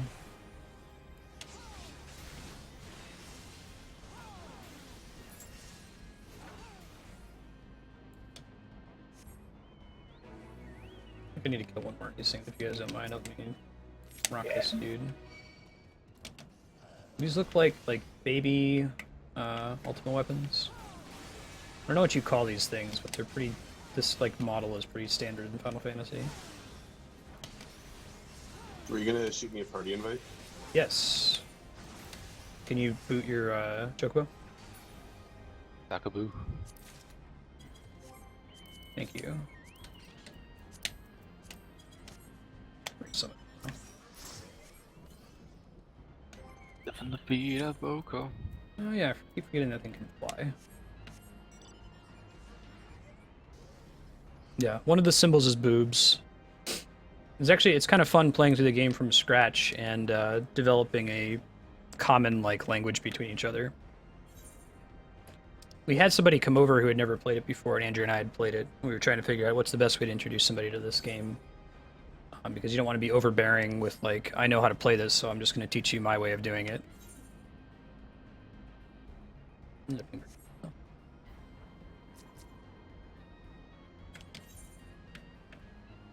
Down by where that is. Any baits or quests in the general area? Yeah, Kata. This is a MMO called Final Fantasy 14. It's pretty neat. I'll be playing for about another 19 minutes or so, and then wrap it up. I might hang on a little bit longer and just do a little side quest, Final Fantasy 11 stuff. Where even are you guys on the map? I'm coming down towards you. We're way northeast. Yeah. If you zoom way out, we're like top northeast-ish. Yeah, this is a big map. This game has a lot of references to other Final Fantasy titles if you're a fan. Like the thing I'm piloting right now is a Magitech armor, Final Fantasy VI. If I turn on mount music, it plays a special song. You mean you just got mid-bar zoomer and you're not flying on him? I can actually use my roulette now. Oh yeah, flying mount roulette. You have your flying mount roulette, and you can have your chocobo out and do both.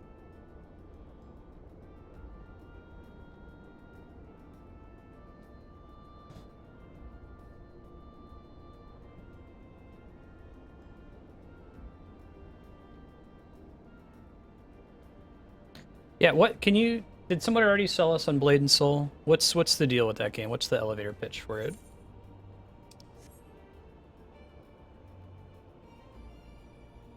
That's a bummer, gotta.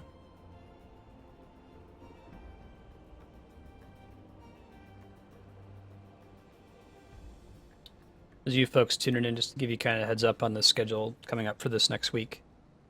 Expect to see some Metroid Prime, Final Fantasy, maybe some Earthbound Beginnings. I think Tuesday is going to be Zelda Phantom Hourglass. I don't think we're going to beat it on Tuesday. We'll maybe get like halfway there, 3/4 there. Wednesday, some more Smash and Mario Maker, maybe some Triforce Heroes. Thursday, Friday, some mix of Mass Effect, Valkyria Chronicles, and Earthbound Beginnings. Although I might just like push Valkyria Chronicles next Thursday and Friday. I'm pretty close to beating it. Be nice to swap it out for whatever game is on the top of the voting spreadsheet at that point.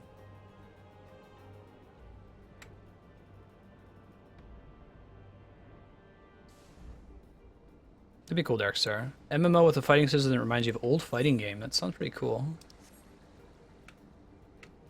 I have a pretty... It's tough for me to play more than one MMO at a time, and like play as in quotes. I've been logging into this one every couple of weeks to craft some airship components with Flarewing. Kind of wrapping up the main story. You're not secretly level 16 of a crafting profession now? No. I stopped... Around when I went to... I have this issue, and this is with any game. The classic one that it always happens to me with is Animal Crossing, where if a game has something that I can do every day, I'll do it every day, like religiously, but as soon as I miss one day, it's over. Like, the whole... I'm addicted to not flossing Mitch Hedberg joke. So when we went to PAX and I was like, wasn't really doing it anymore, and then went to Rome with Andrew, I was like, yeah, whatever. I have this like continuity of MMO. You guys should come up here and we'll kill this world boss thing. Let's see. Now, what do you mean by arena focused? Is that how does it remove grinding from the equation? I'll come up there as soon as I turn in this side quest. Okay. Pretty. I think that Tiamat's just kind of chilling there. Yeah, I hope we save Tiamat. Well, I wouldn't say that, but it looks like they've cast her as a not shitty character. Fully resisted and get over here. Is it one of those games where you can like progress through it entirely in the PvP? I see. I heard about this. What was it? This is the Camelot game that Kami was talking about. That's trying to be an all PvP MMO, or like PvP MMO. Yeah, so it's trying to build on the world versus world game mechanic in Guild Wars 2, which was trying to say, hey, let's make this thing it's PvP for PvE players, which I think it actually did a pretty good job of. I hate PvP. It's not fun. I usually like PvE, but I had a pretty good time with World vs. World. I don't know what your thoughts were on it, Apex. I love the jumping puzzle. Yeah. That was fuel Just once for, a I week, think, just go do that jumping rivalries. puzzle. Yeah, it was cool. There's this long, like, 5-minute super jumping puzzle in World vs. World where their PvP was turned on, so, like, getting through it, trying to use, like, stealth or setting up siege weaponry to keep people out of it. Pretty fun. And since you could knock people off of edges and the falling damage would kill them, it wasn't necessarily a situation of if there's a big group of people you just can't finish the puzzle. You just be smart about how you sneak up on them and knock them off a ledge. Ooh, go classic Final Fantasy. Not a new model, but Oh, it's fun to fight Chimeras. yeah, I think that World vs. World was inspired by Dark Age of Camelot anyway. I never played that. I had a friend who did when I was a kid. Where are you guys at? Far northeast corner. Due north of where you are right now. I only saw Flarewing's name on the map. I guess you're all right underneath this thing, though. Yeah, the game automatically processes the coolest character in the party and Right, of on course. the map. For a second there, I thought you were giving us serious. I'm just It was. literally underneath their characters. But I don't know about Marstead. Yeah. You hadn't realized my sense of humor is extremely dry. If I'm ever animated, it's because I'm attempting to be to Right. not confuse people. I've really gotten in trouble before with just saying things with a serious face that I don't mean. No, I know what you mean. If I get tired, then I'll default back to that. But in real life, I'm not that animated. I don't- The dudes who I hosted who were playing Undertale, like they were doing funny voices for all the characters. We were like, man, it's really cool that you guys voice act the characters. And I was like, yeah, it's kind of a nice change from the dry Marstead monotone. I did funny voices exactly once, and it was because it was a game that had really bad voice acting, so I was kind of making fun of it. And Kami was like, he was like that "Can you not" image of the little girl with the snarling lip. Try not to. Oh, okay, Matt's here now. Hit him once. Yes. Yeah, I just pound. Spiky, I don't know. Question is there a way to keep something like an MMO populated without pushing its players towards playing the game more than they would really want to? I think that's where dailies are an unintended side effect of an attempt to do that. The root of dailies is there's all these people who want to play this game like 80 hours a day and no one else can keep up with them.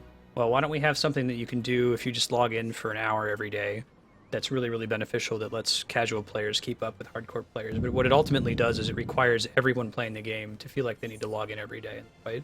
Apex hates them so much, and it's awful, right? Yeah. Can't go to bed because you didn't do your dailies yet, and stupid game.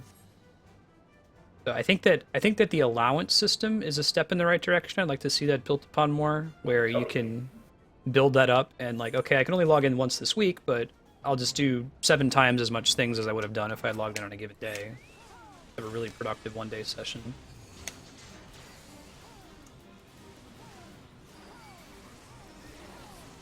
I don't know. It's a hard problem. It's a very high concept problem. I think it's something that a game's gonna have to be built from the ground up to solve it. It's not an MMO, but I like how Hearthstone gives you a quest a day and then you can re-roll them. So a lot of times, if I'm not going to play a lot, I'll try to re-roll quests so they line up. That makes Knock sense. 'em all You're at least out doing once. something. I think Diablo's actually been doing a pretty good job of making that game feel interesting to play with longer without making it feel like it's an obligation. Their last few patches have been really, really good. The Kanai's Cube one was smart. Although the other side of that token is, I guess if you're really into the game, it does turn into unique Paragon levels. So That's true. There is a Yeah. complaint that once you hit a certain point, it really just is. Like, I don't play public games, but I guess, if you want to try to do a public game and be greater of 60 above, people expect you to be, Paragon 800 or something, and if you're Yeah. not, You guys can call your chocobos at 10 minutes left. But... Rookaboo. Yeah, that's the kind of bleeding edge content that I've never been interested in. Like, as soon as I start to hit that wall, I'll become uninterested in playing. So for me, the thing that keeps me going is I want to like get all the items into the Kanai's Cube. I want to collect catch all the Pokemon, basically. Yeah, I was reading the PTR notes and it looks cool. I try not to get too hyped about it because They change everything so much. Yeah. But if nothing else, it seems like I'm going to be playing a Barbarian next season. They keep giving Barbarians fun tools, and I want to play them every season. But I want to try to do the Thorns Crusader, and I bet Apex Wizard looks awesome next season. Well, yeah, Wizard has a ton. If they didn't give Barbarian new tools, that's what I was going to play. But they gave Barbarian enough new stuff potentially that I feel compelled to. Yeah. I know that feel, Kata. Dailies do. It feels like a job, exactly. If you feel obligated to play a game, that's when it stops being fun, I think. Yeah, if Destiny is definitely doing it wrong at the moment, they keep nerfing resources essentially, Mm-hmm. and like to the point where people who've been playing a ton, like me, have run out, kind of thing. People who should have stores and stores of resources, and it just makes it not fun. Resources. Then they're like, oh, well, we'll used for make it what? so you can. Well, like, so if you want it, when you have guns, you need just a base thing called weapon parts to upgrade them, and when you dismantle a gun, you get a couple. And you can find, you find random drops and stuff, but they made it so you can just get less weapon parts from things. And the whole thing with this is with light level in this new expansion. So let's say you get a gun and its light level is arbitrary, like it's gonna pick 100, and then you get another gun and that one's 120, but you like your 100 gun better. Well, you can infuse your 120 gun into the 100, and it'll come out at like 116. But like you can make your lower level weapons that you like better higher, essentially. But to do that costs weapon parts, and so you're constantly spending these weapon parts, and you're just not getting them. That's so frustrating. One of the most recent weekly updates, like, well, we'll make it so you can buy the weapon parts. It's like, no, I don't want to buy them. I just want to be able to get them the same frequency I was getting them before. Yeah. Because then someone found out that there are these consumables that make it so you get more money when you kill enemies, but there are soft caps on how much you can get at a certain time limit. And so it was just like, people are like, okay, so you're making it so we're going to have to buy weapon parts, so we need to farm Glimmer again. But now we've discovered that you've capped how much Glimmer we can farm in a certain amount of time, so we can't even do it as efficiently as we need to. And the cap is there it's ostensibly to help casual players, but it makes it feel like you need to play the game actually more than if you could just sit and just do it for 5 hours one day. There's a lot of, I love that game, I played it a ton, but a lot of the stuff they're doing, it's like they'll give you something in one hand, but then they'll take more away with the other. Yeah. And so it's just like, I can't, why would I do this when I can be playing Fallout or Black Ops?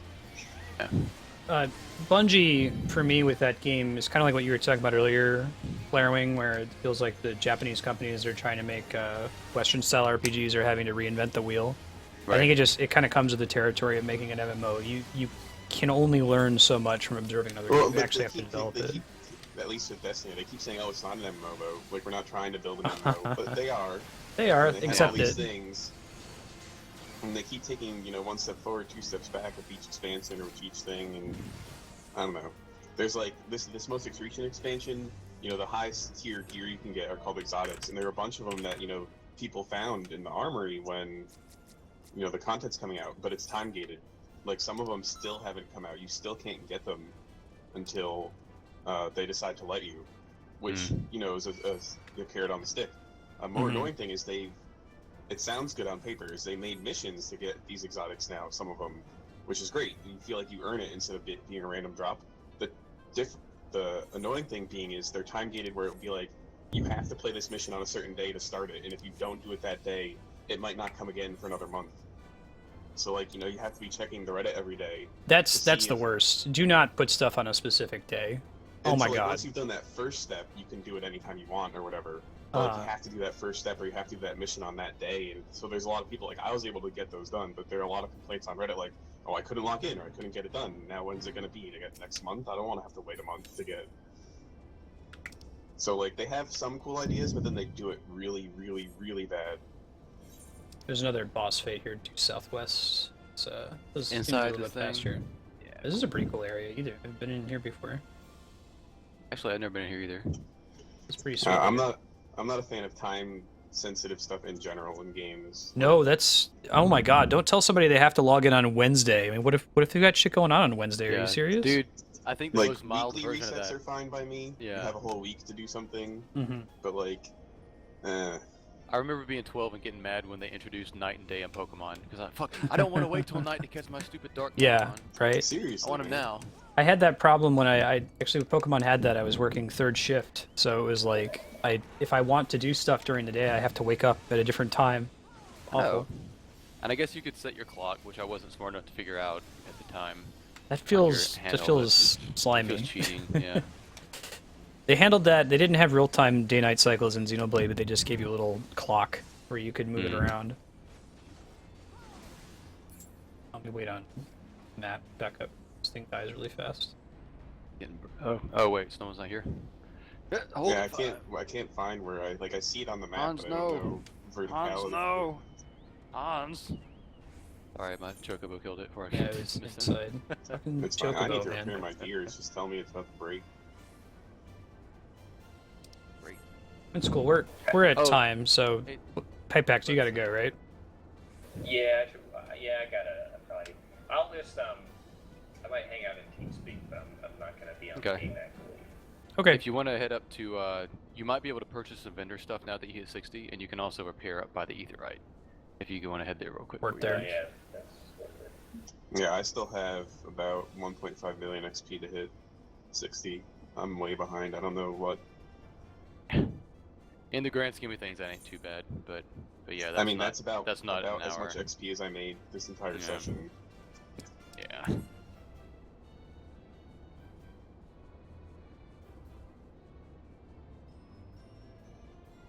Hey guys, to chat, how long is the Final Fantasy XI event gonna be around? It's like till the end of December, right? 'Cause I would like to do it on stream, but I might do it pre-stream next time.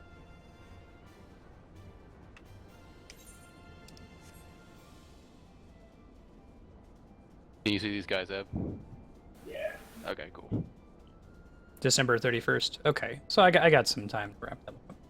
Probably won't do that today, but I promise you, I will give you a promise, I will do the Final Fantasy XI event on stream before the end of the year. All right, so I'm gonna pop out of this channel real quick to sign off. I'll be back in TeamSpeak in a sec. Cool. Shortly. Channel switched. Yeah, I absolutely do need to finish Hildebrand. I'll probably do that independently, or maybe do it with Apex. Thanks everybody for hanging out. Made some good progress in Final Fantasy XIV. I don't think we're going to beat it next session, but it will be the next session and a half or so at the current rate that we're taking to level up. We'll get it done. Get there. Well, then we'll start doing some 3.1 stuff next year. As far as things coming up for next week, I'm probably going to be streaming from 2 until 6 Pacific. Some days when I'm able to, I will increase the length of that stream. We'll either go over or start sooner. I'll make sure that's included in the schedule as announced, but the core schedule every day will be 2 to 6. So starting about 2 hours later. Games to expect. I'm going to be moving as the schedule pairs down. I'm going to be switching games less frequently in the interest of trying to finish some of the ones that have been on the schedule for a while. So rather than have both Metroid Prime and Final Fantasy X, I might just do one or the other to try to knock them out. We can start focusing more on the games in the voting spreadsheet. So I'm likely going to pick one of those two for Monday. Tuesday's still going to be a Zelda day, and if I can push a 6-hour Zelda stream, I'm going to try to make that happen, depending on what all I'm doing the rest of that day. So Zelda, Phantom Hourglass. Wednesday, you'll see some more Mario Maker, some more Smash Brothers. Thursday, we'll see Valkyria Chronicles. I'd like to just spend Thursday and Friday next week beating Valkyria Chronicles so we can pick something off the sub-block spreadsheet and bring it in. Later, Dio. Thanks for now. As far as anything else coming up, I hope you guys have a good rest of your weekend. I'm going to see if we can find somebody else who's playing Final Fantasy XIV. I'll throw them a host. Give me 1 second. Yeah, at this rate. Let's do...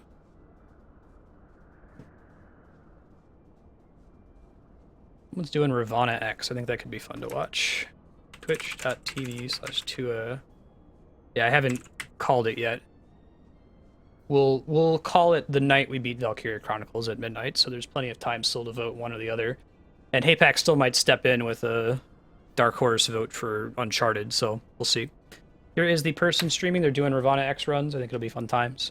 You guys have a good rest of your weekend, and we'll see you on Monday. Later.